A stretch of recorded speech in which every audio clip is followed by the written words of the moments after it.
ಮತ್ತಾಯನ ಬರೆದ ಸುವಾರ್ತೆ 5ನೇ ಅಧ್ಯಾಯ 4ನೇ ವಾಕ್ಯವನ್ನ ನಾವು ಓದಿ ನೋಡೋಣ. ಈ ವಾಕ್ಯವು ಈ ರೀತಿಯಾಗಿದೆ: ದುಃಖ ಪಡುವವರು ಧನ್ಯರು, ಅವರು ಸಮಾಧಾನ ಹೊಂದುವರು. ಹಲ್ಲೆಲೂಯಾ. ಇಲ್ಲಿ ನಮ್ಮ ಕರ್ತನಾದ ಯೇಸು ಕ್ರಿಸ್ತನ ಒಂದು ಮಾತು ಹೇಳ್ತಾರೆ, ಏನಂತಂದ್ರೆ ದುಃಖ ಪಡುವವರು ಧನ್ಯರು, ಅವರು ಸಮಾಧಾನ ಹೊಂದುವರು ಎಂಬುದಾಗಿ.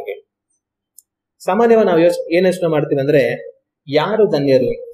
ಧನ್ಯರು ಅಂದ್ರೆ ಭಾಗ್ಯವಂತರು, ಅದೃಷ್ಟ ಮಾಡಿರುವಂತವ್ರು, ಒಳ್ಳೆಯ ಸ್ಥಿತಿಗತಿಯಲ್ಲಿ ಇರುವಂತವ್ರನ್ನ ನಾವೇನ್ ಮಾಡ್ತೀವಿ? ಭಾಗ್ಯರು. ನಿನ್ಗೇನಪ್ಪ ಎಲ್ಲ ಚೆನ್ನಾಗಿದೆ, ನೀನ್ ಒಳ್ಳೆ ಭಾಗ್ಯವಂತ, ನೀನ್ ಧನ್ಯನು ಅಂತ ಅನ್ಕೊಳ್ತೀವಿ.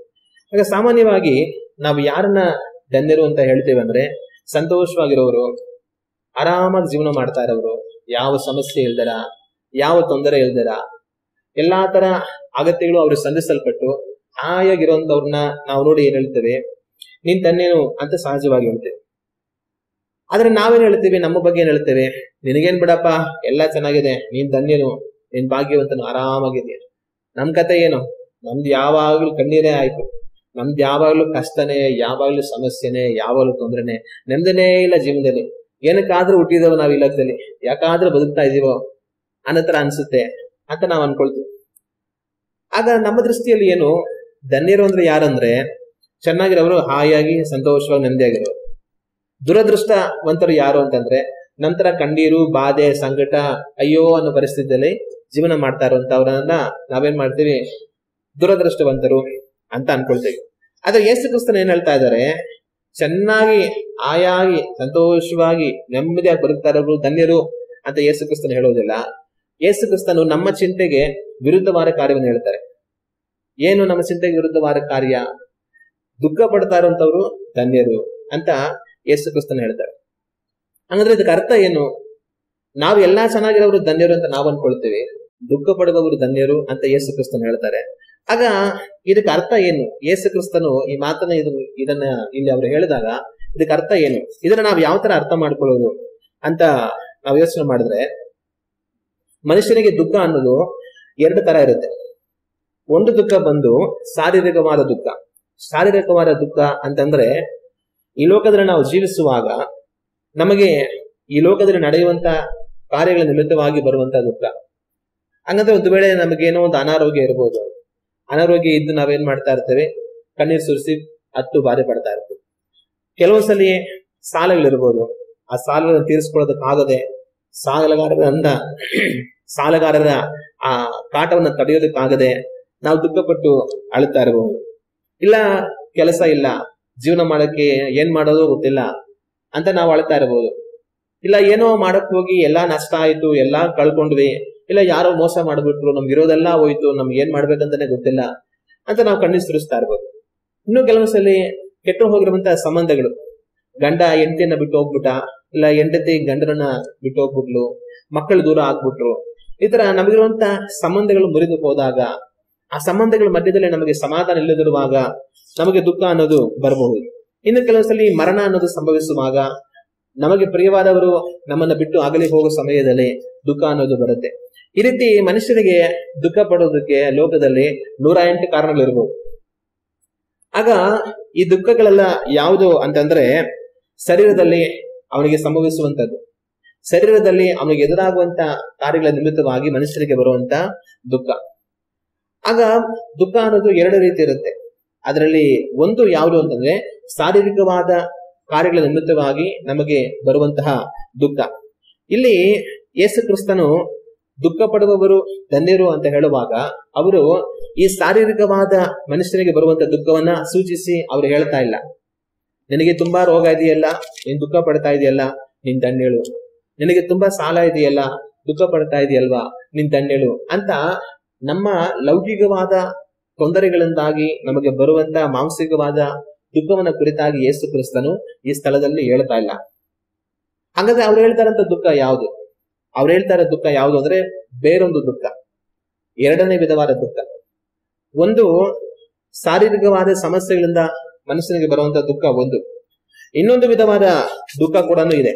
ಆ ದುಃಖ ಯಾವುದು ಅಂತಂದ್ರೆ ಆತ್ಮೀಯವಾದ ಸಮಸ್ಯೆಯಿಂದ ಬರುವಂತ ದುಃಖ. ಈ ಆತ್ಮೀಯವಾದ ಸಮಸ್ಯೆಯಿಂದ ಬರುವಂತ ದುಃಖ ಯಾವುದು ಅಂತಂದ್ರೆ ಅದು ಶರೀರಕ್ಕೆ ಸಂಬಂಧಪಟ್ಟಿರೋದಲ್ಲ, ಅದು ಮನುಷ್ಯನ ಆತ್ಮಕ್ಕೆ ಸಂಬಂಧಪಟ್ಟಿರುವಂಥದ್ದು. ಹಾಗೆ ಶರೀರಕ್ಕೆ ನಮಗೆ ಎಷ್ಟೋ ತರ ಸಮಸ್ಯೆ ಇರ್ಬೋದು.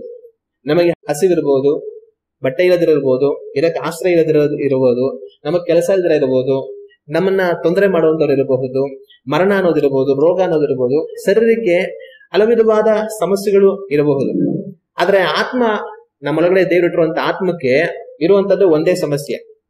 ಅದಕ್ಕೆ ಊಟದ ಸಮಸ್ಯೆ ಇಲ್ಲ, ಸಾಲದ ಸಮಸ್ಯೆ ಇಲ್ಲ, ಬೇರೆ ಯಾವುದೇ ಸಮಸ್ಯೆ ಇಲ್ಲ. ನಮ್ಮ ಒಳಗಡೆ ದೇವರಿಟ್ಟಿರುವಂತ ಆತ್ಮಕ್ಕೆ ಇರುವಂತ ಸಮಸ್ಯೆ ಒಂದೇ. ಆ ಸಮಸ್ಯೆ ಯಾವುದಂದ್ರೆ ಪಾಪ. ನಮ್ಮ ಆತ್ಮದಲ್ಲಿ ಇರುವಂತಹ ಸಮಸ್ಯೆ ಒಂದೇ ಒಂದು ಯಾವುದು ಅಂತಂದ್ರೆ ಪಾಪ. ಆಗ ಯೇಸು ಕ್ರಿಸ್ತನು ಈ ಸ್ಥಳದಲ್ಲಿ ದುಃಖ ಪಡುವವರಾದ ನೀವು ಧನ್ಯರು ಅಂತ ಹೇಳುವಾಗ ನಮ್ಮ ಶರೀರದ ಕಾರ್ಯಗಳಿಗೆ ಸಂಬಂಧಪಟ್ಟಂತ ದುಃಖವನ್ನು ಅವರು ಸೂಚಿಸಿ ಹೇಳಲ್ಲ. ಅವರು ಸೂಚಿಸಿ ಹೇಳಿದ್ದು ನಮ್ಮ ಆತ್ಮಕ್ಕೆ ಸಂಬಂಧಪಟ್ಟಂತ ದುಃಖ. ಹಾಗಾದ್ರೆ ನಾವು ಶರೀರದ ಸಮಸ್ಯೆಗಳಿಂದಾಗಿ ಕಣ್ಣೀರು ಸುರಿಸಿ ಬಾಧೆಪಟ್ಟು ಅಳ್ತಾ ಇದ್ರೆ ನೀವು ಧನ್ಯರು ಅಂತ ಅವ್ರು ಹೇಳಿಲ್ಲ. ಅವ್ರು ಹೇಳಿದ ಕಾರ್ಯ ಬಂದು ಆತ್ಮದಲ್ಲಿ ಇರುವಂತ ಪಾಪದ ನಿಮಿತ್ತ ನೀವು ದುಃಖಪಟ್ಟು ಕಣ್ಣೀರು ಸುರಿಸ್ತಾ ಇದ್ರೆ ನೀವು ಧನ್ಯರು ಅಂತ ಅವ್ರು ಹೇಳೋದು. ಆಗ ಆತ್ಮದಲ್ಲಿ ಇರುವಂತಹ ಪಾಪದ ನಿಮಿತ್ತ ದುಃಖ ಯಾವಾಗ ಬರುತ್ತೆ ಅಂತಂದ್ರೆ, ಒಂದು ಮನುಷ್ಯ ತಾನ್ ಪಾಪಿ ಅನ್ನೋದನ್ನ ತಿಳ್ಕೊಂಡು ನಾನು ದೇವರಿಗೆ ವಿರುದ್ಧವಾಗಿ ಪಾಪವನ್ನು ಮಾಡಿ ಬದುಕಿದ್ದೇನೆ, ದೇವರ ಕೋಪಕ್ಕೆ ನಾನು ತುತ್ತಾಗಿದ್ದೇನೆ, ನಾನು ಪಾಪವನ್ನು ಮಾಡಿ ದೇವರನ್ನ ದುಃಖಪಡಿಸಿದ್ದೇನೆ, ದೇವರು ನಾನು ಪರಿಶುದ್ಧನಾಗಿ ಜೀವಿಸಬೇಕು, ನೀತಿವಂತನಾಗಿ ಜೀವಿಸಬೇಕು, ಒಳ್ಳೆಯದನ್ನ ಮಾಡಬೇಕಂತ ಹೇಳಿ ನನ್ನನ್ನು ದೇವರು ಅವರ ಸ್ವರೂಪದಲ್ಲಿ ಉಂಟು ಮಾಡಿದ್ರು. ಆದರೆ ಅವರ ಸ್ವರೂಪದಲ್ಲಿ ಉಂಟು ಮಾಡಲ್ಪಟ್ಟಂತ ನಾನು ದೇವರ ಆಜ್ಞೆಗೆ ವಿರುದ್ಧವಾಗಿ ತಿರುಗಿ ಬಿದ್ದು ಪಾಪವನ್ನು ಮಾಡಿ ಅಸಹ್ಯವಾದ ಕಾರ್ಯಗಳನ್ನು ಮಾಡಿ ನಾನು ದೇವರನ್ನ ಎಷ್ಟೋ ದುಃಖಪಡಿಸಿದ್ದೇನೆ. ಅಯ್ಯೋ, ನಾನು ಎಂತ ದೊಡ್ಡ ಪಾಪಿ, ನಾನು ದೇವರಿಗೆ ವಿರುದ್ಧವಾಗಿ ಬದುಕಿದನಲ್ಲ ಅಂತ ಒಂದು ಮನುಷ್ಯ ತಾನು ಪಾಪಿ ಅನ್ನೋದನ್ನ ತಿಳ್ಕೊಂಡು ದೇವರಿಗೆ ವಿರುದ್ಧವಾಗಿ ನಾನು ಜೀವಿಸಿ ದೇವರನ್ನು ದುಃಖಪಡಿಸಿದ್ದೀನಿ, ದೇವರ ಕೋಪಕ್ಕೆ ನಾನು ಒಳಗಾಗಿದ್ದೀನಿ, ಅಯ್ಯೋ ಅಂತ ಹೇಳಿ ತಾನು ಪಾಪಿ ಅನ್ನೋ ಸತ್ಯವನ್ನ ಒಂದು ಮನುಷ್ಯ ಕಂಡುಕೊಂಡು ಆಗ ತನ್ನ ಪಾಪದ ನಿಮಿತ್ತವಾಗಿ ಕಣ್ಣೀರು ಸುರಿಸಿ ಅಳ್ತಾನಲ್ಲ, ಅವನು ಧನ್ಯನು. ಯಾವಾಗ ಒಂದು ಮನುಷ್ಯ ತಾನು ಪಾಪಿ ಅನ್ನೋದನ್ನ ತಿಳ್ಕೊಂಡು ದೇವರನ್ನ ದುಃಖಪಡಿಸಿದ್ದೀನಿ ಅನ್ನೋದನ್ನ ತಿಳ್ಕೊಂಡು ತನ್ನ ಪಾಪಗಳಿಗಾಗಿ ಪಶ್ಚಾತ್ತಾಪ ಪಟ್ಟು, ಅಯ್ಯೋ ದೇವರೇ, ನಾನು ಪಾಪವನ್ನು ಮಾಡಿದೆ, ನನ್ನನ್ನು ಕ್ಷಮಿಸು, ನಿನ್ನ ವಾಕ್ಯಕ್ಕೆ ವಿರುದ್ಧವಾಗಿ ಬದುಕಿದೆ, ನನ್ನನ್ನು ಕ್ಷಮಿಸು ದೇವರೇ, ನನ್ನನ್ನು ಮನ್ನಿಸು, ನಾನು ಈ ರೀತಿಯಾಗಿ ಜೀವಿಸಬಾರದಾಗಿತ್ತು ಅಂತ ಹೇಳಿ ಯಾವಾಗ ಒಂದು ಮನುಷ್ಯನು ತಾನು ಪಾಪಿ ಅನ್ನೋದನ್ನ ತಿಳ್ಕೊಂಡು ತಾನು ಕಣ್ಣೀರು ಸುರಿಸ್ತಾನೋ, ತನ್ನ ಪಾಪಗಳಿಗಾಗಿ ಪಶ್ಚಾತ್ತಾಪ ಪಡ್ತಾನೋ, ಆ ಮನುಷ್ಯನನ್ನ ನೋಡಿ ಯೇಸು ಕ್ರಿಸ್ತನು ಹೇಳುವಂತದ್ದು, ದುಃಖ ಪಡುವವನಾದ ನೀನು ಧನ್ಯನು ಎಂಬುದಾಗಿ. ಹಲ್ಲೆಲೂಯಾ. ಆಗ ಆ ರೀತಿ ತಮ್ಮ ಪಾಪಗಳಿಗೋಸ್ಕರವಾಗಿ ಪಶ್ಚಾತ್ತಾಪ ಪಟ್ಟು ಕಣ್ಣೀರು ಸುರಿಸುವಂತವರಿಗೆ ದೇವರು ಏನ್ ಮಾಡ್ತಾರೆ ಅಂತಂತಂದ್ರೆ ಅವರು ಸಮಾಧಾನ ಹೊಂದುವರು. ಒಂದು ವೇಳೆ ನಾವು ಪಾಪವನ್ನು ಮಾಡಿದ್ದೇವೆ, ನಾವು ಪಾಪಿಗಳಾಗಿ ಬದುಕಿದ್ದೇವೆ, ಆ ಸತ್ಯವನ್ನು ನಾವು ತಿಳ್ಕೊಂಡು ನಮ್ಮನ್ನು ನಾವು ದೇವರಿಂದ ತಗ್ಗಿಸಿಕೊಂಡು ನಮ್ಮ ಪಾಪಗಳಿಗಾಗಿ ಪಶ್ಚಾತ್ತಾಪ ಪಟ್ಟು, ದೇವರೇ ಇನ್ನು ನನ್ನ ಕ್ಷಮಿಸು, ಇನ್ನು ನನ್ನ ಬಾಕಿಯಿಂದ ನಾನು ಜೀವಿಸ್ತೀನಿ, ನಿನ್ನ ಚಿತ್ತದಂತೆ ನಾನು ಬದುಕ್ತೀನಿ, ನಾನು ನಿನಗೆ ವಿರುದ್ಧವಾಗಿ ಪಾಪವನ್ನು ಮಾಡಿ ನಾನು ತಪ್ಪು ಮಾಡಿಬಿಟ್ಟೆ ಅನ್ನುವಂಥದನ್ನ ತಿಳ್ಕೊಂಡು ಅದನ್ನ ಅರಿಕೆ ಮಾಡಿ ದೇವರಿಗೆ ತಮ್ಮನ್ನು ಒಪ್ಪಿಸಿಕೊಡುವಾಗ ದೇವರೇನ್ ಮಾಡ್ತಾರೆ ಅಂತಂದ್ರೆ ತನ್ನ ಪಾಪಗಳನ್ನ ಕ್ಷಮಿಸಿ ತನಗೆ ಸಮಾಧಾನವನ್ನು ಕೊಡ್ತಾರೆ. ಹಲ್ಲೆಲೂಯಾ. ದೇವರ ವಾಕ್ಯ ಹೇಳ್ತಾರೆ, ದುಷ್ಟನಿಗೆ ಸಮಾಧಾನವೇ ಇಲ್ಲ ಎಂಬುದಾಗಿ. ಯಾರು ಪಾಪದಲ್ಲಿ ಬದುಕುತ್ತಾ ಇರ್ತಾರೋ ಅವರಿಗೆ ಸಮಾಧಾನವೇ ಇಲ್ಲ ಎಂಬುದಾಗಿ ಹೇಳಿ ದೇವರ ವಾಕ್ಯವು ನಮಗೆ ಹೇಳುತ್ತೆ. ಆದ್ರೆ ಸಮಾಧಾನ ಮನುಷ್ಯನಿಗೆ ಯಾವಾಗ ಬರುತ್ತೆ? ಸಮಾಧಾನ ದುಡ್ಡು ಬಂದಾಗ ಬರೋದಿಲ್ಲ. ಅನೇಕರು ನೆನೆಸ್ಕೊಳ್ತಾರೆ, ನನಗೆ ತುಂಬಾ ದುಡ್ಡು ಇದ್ಬಿಟ್ರೆ ನನಗೆ ಯಾವ ತೊಂದರೆ ಇದ್ರೆ ನೆಮ್ಮದಿಯಾಗಿ ಬದುಕಬಹುದು ಅಂತ ಹೇಳಿ. ತುಂಬಾ ದುಡ್ಡಿದೆ ಅನ್ನೋ ಮಾತ್ರಕ್ಕೆ ನೆಮ್ಮದಿ ಬರೋದಿಲ್ಲ. ದುಡ್ಡು ತುಂಬಾ ಬಂದ ಮೇಲೆ ಅವನ ನೆಮ್ಮದಿ ಇನ್ನೂ ಜಾಸ್ತಿ ಕೆಟ್ಟೋಗುತ್ತೆ. ಯಾಕಂದ್ರೆ ತುಂಬಾ ದುಡ್ಡು ಜಾಸ್ತಿ ಆದ್ಮೇಲಿಂದ ಅವನಿಗೇನಾಗುತ್ತೆ ಅಂತಂದ್ರೆ ಇರುವಂತ ದುಡ್ಡು ಅವನಿಗೆ ಇನ್ನೂ ಸಾಲೋದಿಲ್ಲ, ಇನ್ನೂ ಜಾಸ್ತಿ ದುಡ್ಡು ಮಾಡ್ಬೇಕು ಅನ್ನೋ ಆಸೆ ಬರುತ್ತೆ. ಆಗೇನಾಗುತ್ತೆ, ಇನ್ನೂ ಜಾಸ್ತಿ ದುಡ್ಡು ಮಾಡ್ಬೇಕಂತ ಅವನು ಹೋಗುವಾಗ ಇನ್ನೂ ಟೆನ್ಷನ್ ಜಾಸ್ತಿ ಆಗುತ್ತೆ. ಬಡವ ಏನ್ ಮಾಡ್ತಾನೆ ಅಂತಂದ್ರೆ ದೇವ್ರು ಕೊಟ್ಟಿರೋಂತ ಒಂದ್ ಸ್ವಲ್ಪ ಊಟನ ತಿಂದ್ಬಿಟ್ಟು ನೆಮ್ಮದಿಯಾಗಿ ಮಲ್ಕೊಂಡು ಹೊರಗೆ ಹೊಡಿತಾ ಇರ್ತಾನೆ. ಆದ್ರೆ ಶ್ರೀಮಂತನಿಗೆ ನೆಮ್ಮದಿಯಾಗಿ ನಿದ್ದೆನೇ ಬರೋದಿಲ್ಲ. ಅವನಿಗೆ 26 ಚಿಂತೆ, ಅಯ್ಯೋ ಅಲ್ಲಿ ಏನ್ ಮಾಡ್ಬೇಕು, ಇಲ್ಲೇನ್ ಮಾಡ್ಬೇಕು, ಅವ್ರಿಗೆ ಕೊಡ್ಬೇಕು, ಅವ್ರಿಗೆ ಇದನ್ನ ಹೇಳ್ಬೇಕು, ಅವ್ರಿಗೆ ಆ ಕೆಲಸ ಮಾಡಿಸ್ಬೇಕು ಅಂತ ಅಂದ್ಬಿಟ್ಟು ಅವನಿರುವಂತ ವ್ಯಾಪಾರ ವಹಿವಾಟು ಕೆಲಸಗಳಿಂದ ಅವನಿಗೆ ನೆಮ್ಮದಿಯಾಗಿ ನಿದ್ದೆ ಮಾಡೋದಕ್ಕೆ ಆಗೋದಿಲ್ಲ. ಮತ್ತೆ ಇನ್ನೊಂದ್ ಕಡೆ ಏನೋ ಮಾಡ್ತಾ ಇದೀವಿ, ಅದ್ರಲ್ಲೇನೋ ನಷ್ಟ ಆಗ್ಬಿಟ್ರೆ, ದುಡ್ಡೆಲ್ಲ ಕಳ್ಕೊಂಡ್ಬಿಟ್ರೆ ಏನ್ ಮಾಡೋದು ಅನ್ನೋಂತ ಒಂದು ಚಿಂತೆ ಅವ್ನಿಗೆ ಯಾವಾಗಲೂ ಸಹ ಇರುತ್ತೆ. ಬಡವ ಏನ್ ಮಾಡ್ತಾನೆ, ಏನೋ ಸಣ್ಣ ಕೆಲಸ ಮಾಡ್ತಾನೆ, ಒಂದ್ ಸ್ವಲ್ಪ ಕೂಲಿ ಬರುತ್ತೆ, ಒಂದ್ ಸ್ವಲ್ಪ ಊಟ ಮಾಡ್ತಾನೆ, ಮನೆಗೆ ಹೋಗಿ ನೆಮ್ಮದಿಯಾಗಿ ಮಲ್ಕೊಂತಾನೆ. ನಾಳೆ ಬೆಳಿಗ್ಗೆ ಕೆಲ್ಸಕ್ಕೆ ಹೋಗಿ ಸ್ವಲ್ಪ ದುಡ್ಡು ತಗೊಂಡು ಊಟ ಮಾಡಿ ಮಲ್ಕೊಂಡ್ರೆ ಆಯ್ತು ಅಂತ ನಾಳೆ ಬಗ್ಗೆ ಚಿಂತೆ ಇಲ್ದರ ಇವತ್ತು ತಿಂದು ಆರಾಮ ಮಲಗ್ತಾನೆ. ದುಡ್ಡಿರೋಂಥವ್ನು ಆದ್ರ ಮಲಗೋದಕ್ಕೆ ಆಗೋದೇ ಇಲ್ಲ. ಅವನ ದುಡ್ಡನ್ನ ಹೆಂಗ್ ಕಾಪಾಡ್ಕೊಳ್ಳೋದು, ಮತ್ತೆ ಆ ದುಡ್ಡನ್ನ ಇನ್ನ ಹೆಂಗೆ ಜಾಸ್ತಿ ಮಾಡೋದು ಅನ್ನೋದ್ರಲ್ಲೇನೆ ಆ ಚಿಂತೆಯಲ್ಲೇ ಅವನ್ ಮುಳುಗಿ ಹೋಗಿ ಅವನಿಗೆ ನೆಮ್ಮದಿ ಇಲ್ಲದವನಾಗಿ ಬದುಕ್ತಾ ಇರ್ತಾನೆ. ಆಗ ನಾವು ನೆನ್ಸ್ಕೊಳ್ತೇವೆ ಸಮಾಧಾನ ಅನ್ನೋದು ನಮಗೆ ಬರಬೇಕು ಅಂತಂದ್ರೆ ನಮಗೆ ಒಳ್ಳೆ ಆರೋಗ್ಯ ಬಂದ್ಬಿಟ್ರೆ ಸಾಕು, ನಮಗೆ ಒಳ್ಳೆ ದುಡ್ಡು ಬಂದ್ಬಿಟ್ರೆ ಸಾಕು, ಒಳ್ಳೆ ಕೆಲಸ ಬಂದ್ಬಿಟ್ರೆ ಸಾಕು, ಒಳ್ಳೆ ಸ್ಥಾನಮಾನ ಬಂದ್ಬಿಟ್ರೆ ಸಾಕು, ನಮಗ್ ಬೇಕಾಗಿರೋದೆಲ್ಲ ನಮ್ಗೆ ಸಿಕ್ಬಿಟ್ರೆ ಸಾಕು, ನೆಮ್ಮದಿಯಾಗಿ ಆಯಾಗಿರ್ಬೋದು ಅಂತ ಹೇಳಿ. ಆದ್ರೆ ಅದು ಸತ್ಯ ಅಲ್ಲ. ಸಮಾಧಾನ ಅನ್ನುವಂಥದ್ದು ಈ ಲೋಕದಲ್ಲಿ ನಾವು ನಿರೀಕ್ಷಿಸುವಂತ ಕಾರ್ಯಗಳಿಂದ ನಮಗೆ ಬರೋದಿಲ್ಲ. ಸಮಾಧಾನ ದೇವರಿಂದ ಬರುತ್ತೆ. ಹಲ್ಲೆಲೂಯಾ. ಇವತ್ತು ಎಷ್ಟೋ ಜನ ಶ್ರೀಮಂತರು ಇರ್ತಾರೆ, ಎಷ್ಟೋ ಜನ ಸಿನಿಮಾ ನಟರಿರ್ತಾರೆ, ಸಿನಿಮಾ ನಟಿಯರುಗಳಿರ್ತಾರೆ, ಒಳ್ಳೆ ಹೆಸರು ಮಾಡಿರ್ತಾರೆ, ಒಳ್ಳೆ ಸ್ಥಾನಮಾನಗಳಿರ್ತಾರೆ.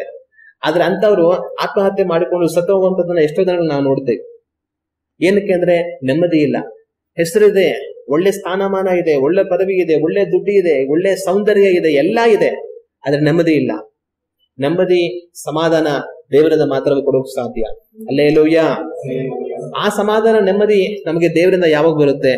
ನಾವು ಪಾಪಿಗಳನ್ನೋದನ್ನ ಒಪ್ಕೊಂಡು ನಮ್ಮನ್ನ ನಾವು ದೇವರಿಂದ ತಗ್ಗಿಸ್ಕೊಂಡು, ದೇವರೇ ನಮ್ಗೆ ಕ್ಷಮಿಸಪ್ಪ, ಇನ್ನು ನನ್ನ ವಾಕ್ಯದಿಂದ ನಾನು ಬರುತ್ತೀನಿ ಸ್ವಾಮಿ ಅಂತ ನಮ್ಮನ್ನು ನಾವು ದೇವರ ಹಸ್ತಕ್ಕೆ ಒಪ್ಪಿಸಿ ಕೊಡುವಾಗ ಮನುಷ್ಯರಿಗೆ ನಿಜವಾದ ಸಮಾಧಾನ ಬರುತ್ತೆ. ಹಲ್ಲೆಲೂಯಾ. ಆಗ ದೇವರ ವಾಕ್ಯದಲ್ಲಿ ಇಸ್ರಾಯೇಲ್ ಜನಗಳನ್ನ ನೋಡಿ ಇದೇ ಕಾರ್ಯವನ್ನು ಹೇಳ್ತಾರೆ. ನಾವು ದೇವರ ವಾಕ್ಯವನ್ನ ಓದಿ ನೋಡುವಾಗ ಯೋವೇಲನ ಪ್ರವಾದನೆ ಪುಸ್ತಕ 2ನೇ ಅಧ್ಯಾಯ ವಾಕ್ಯಗಳು 12 ಮತ್ತು 13 ನಾವು ಓದಿ ನೋಡಿದರೆ ಈ ವಾಕ್ಯಗಳಲ್ಲಿ ಈ ರೀತಿಯಾಗಿದೆ. ಯೆಹೋವನು ಇಂತೆನ್ನುತ್ತಾನೆ, ಈಗಲಾದರೂ ನೀವು ಮನಪೂರ್ವಕವಾಗಿ ನನ್ನ ಕಡೆಗೆ ತಿರುಗಿಕೊಂಡು ಉಪವಾಸ ಮಾಡಿರಿ, ಅಳಿರಿ, ಗೋಳಾಡಿರಿ. ನಿಮ್ಮ ಬಟ್ಟೆಗಳನ್ನೆಲ್ಲ ನಿಮ್ಮ ಹೃದಯಗಳನ್ನು ಹರಿದುಕೊಂಡು ನಿಮ್ಮ ದೇವರಾದ ಯೆಹೋವನ ಕಡೆಗೆ ತಿರುಗಿಕೊಳ್ಳಿರಿ. ಆತನು ದಯೆಯು, ಕನಿಕರವು, ದೀರ್ಘ ಶಾಂತಿಯು, ಮಹಾಕೃಪೆಯು ಉಳ್ಳವನಾಗಿ ಮಾಡಬೇಕೆಂದಿದ್ದ ಕಡೆಗೆ ಮನಮರುಗುತ್ತಾನೆ. ಇಲ್ಲಿ ದೇವರು ಪ್ರವಾದಿಯ ಮುಖಾಂತರ ತನ್ನ ಜನಗಳಿಗೆ ಏನ್ ಹೇಳಿಸ್ತಾರೆ ಅಂದ್ರೆ, ಇಸ್ರಾಯೇಲ್ ಜನಗಳು ಮಾಡಿರುವಂತ ಪಾಪದ ನಿಮಿತ್ತವಾಗಿ ದೇವರ ಕೋಪ, ದೇವರ ದಂಡನೆ ಅವರಿಗೆ ವಿರುದ್ಧವಾಗಿ ಬಂದಿದೆ. ಆದ್ರೆ ಆ ದಂಡನೆಯನ್ನ ಅವ್ರು ಪೂರ್ಣವಾಗಿ ಅನುಭವಿಸುವುದಕ್ಕಿಂತ ಮುಂಚೆ ದೇವರವರಿಗೆ ಮತ್ತೆ ಇನ್ನೂ ಒಂದು ಅವಕಾಶ ಕೊಡ್ತಾರೆ. ಪ್ರವಾದಿಯ ಮುಖಾಂತರ ದೇವರು ಅವ್ರಿಗೆ ಏನ್ ಹೇಳಿಸ್ತಾರೆ ಅಂದ್ರೆ, ಈಗಲಾದರೂ ನೀವು ಮನಪೂರ್ವಕವಾಗಿ ನನ್ನ ಕಡೆಗೆ ತಿರುಗಿರಿ.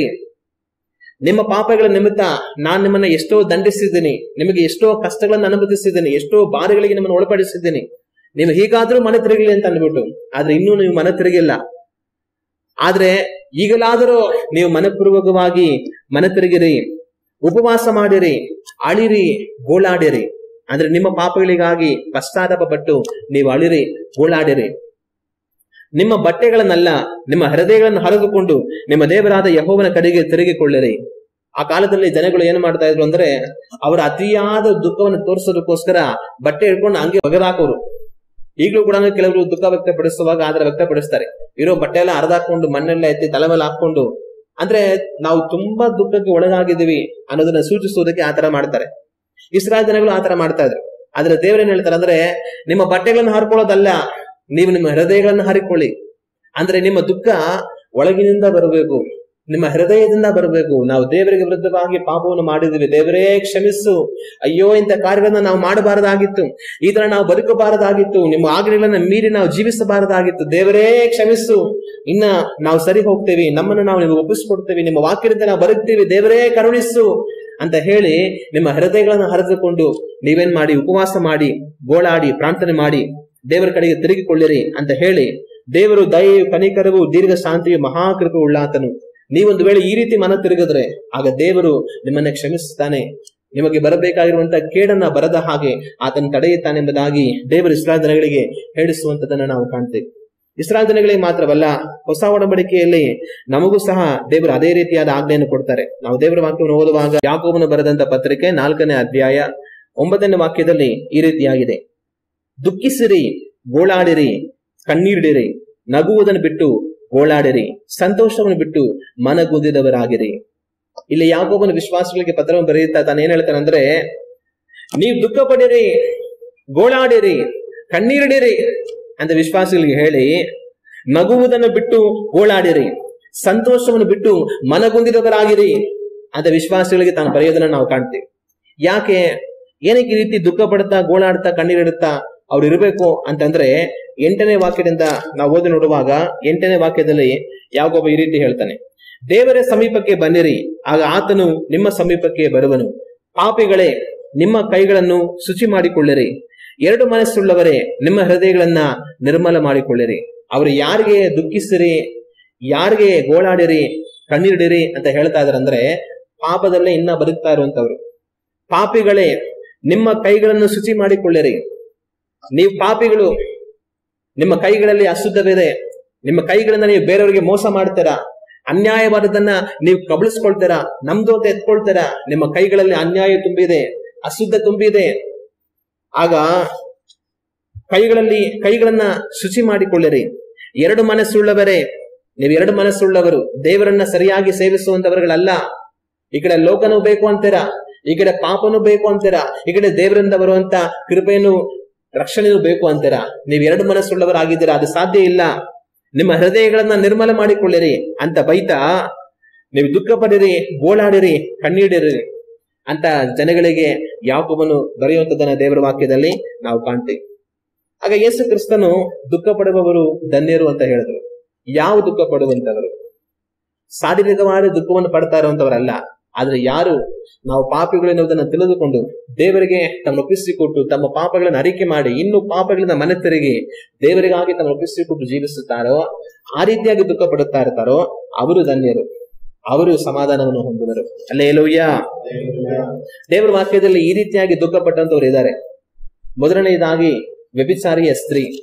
ಒಂದು ದಿವಸ ಯೇಸು ಕ್ರಿಸ್ತನು ಒಬ್ಬರ ಮನೆಗೆ ಊಟಕ್ಕೆ ಅಂತ ಹೋಗ್ತಾರೆ. ಅವ್ರ ಮನೆಯಲ್ಲಿ ಊಟಕ್ಕೆ ಅಂತ ಹೋಗಿರುವಂತ ಸಮಯದಲ್ಲಿ ಅಲ್ಲಿ ವ್ಯಭಿಚಾರಣಿ ಆಗಿರುವಂತ ಒಂದು ಸ್ತ್ರೀ ಬರ್ತಾಳೆ.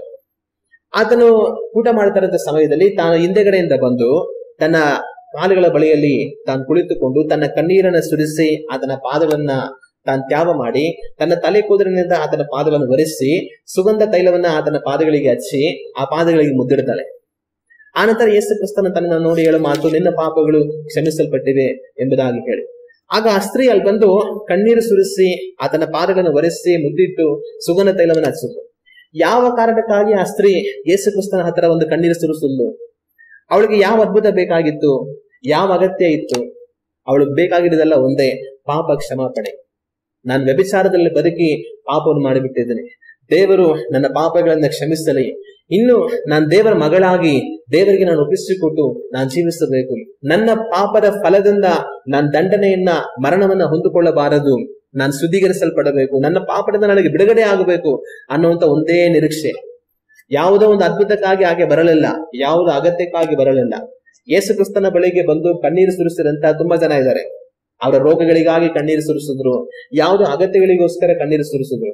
ಆದ್ರೆ ವ್ಯಭಿಚಾರಣೆ ಸ್ತ್ರೀ ಯಾವುದೋ ಅಗತ್ಯಕ್ಕಾಗಿ ಕಣ್ಣೀರು ಸುರಿಸಲಿಲ್ಲ, ನಾನು ಕಣ್ಣೀರು ಸುರಿಸಿದ್ದು ನನ್ನ ಪಾಪಗಳ ಕ್ಷಮಾಪಣೆಗೋಸ್ಕರ.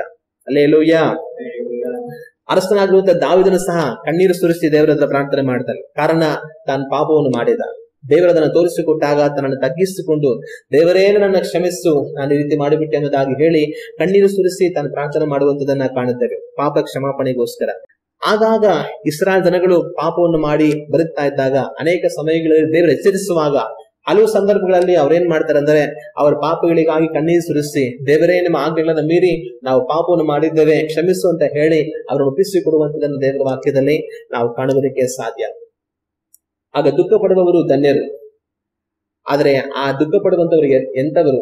ಅವರ ಪಾಪಗಳಿಗಾಗಿ ದುಃಖಪಟ್ಟು ಕಣ್ಣೀರು ಸುರಿಸಿ ದೇವರ ಬಳಿಯಲ್ಲಿ ತಮ್ಮನ್ನು ಒಪ್ಪಿಸಿಕೊಡುವಂತವರು ಧನ್ಯರು, ಅವರು ಸಮಾಧಾನವನ್ನು ಹೊಂದುವರು. ಹಲ್ಲೆಲೂಯಾ. ಯೇಸು ಕ್ರಿಸ್ತನು ದುಃಖ ಪಡುವವರು ಧನ್ಯರು ಅಂತ ಹೇಳುವಾಗ ಲೌಕಿಕವಾದ ಅಗತ್ಯಗಳಿಗಾಗಿ ಕಣ್ಣೀರು ಸುರಿಸಿ ಬಾಧೆ ಪಡುವಂತವ್ರನ್ನ ಸೂಚಿಸಲಿಲ್ಲ.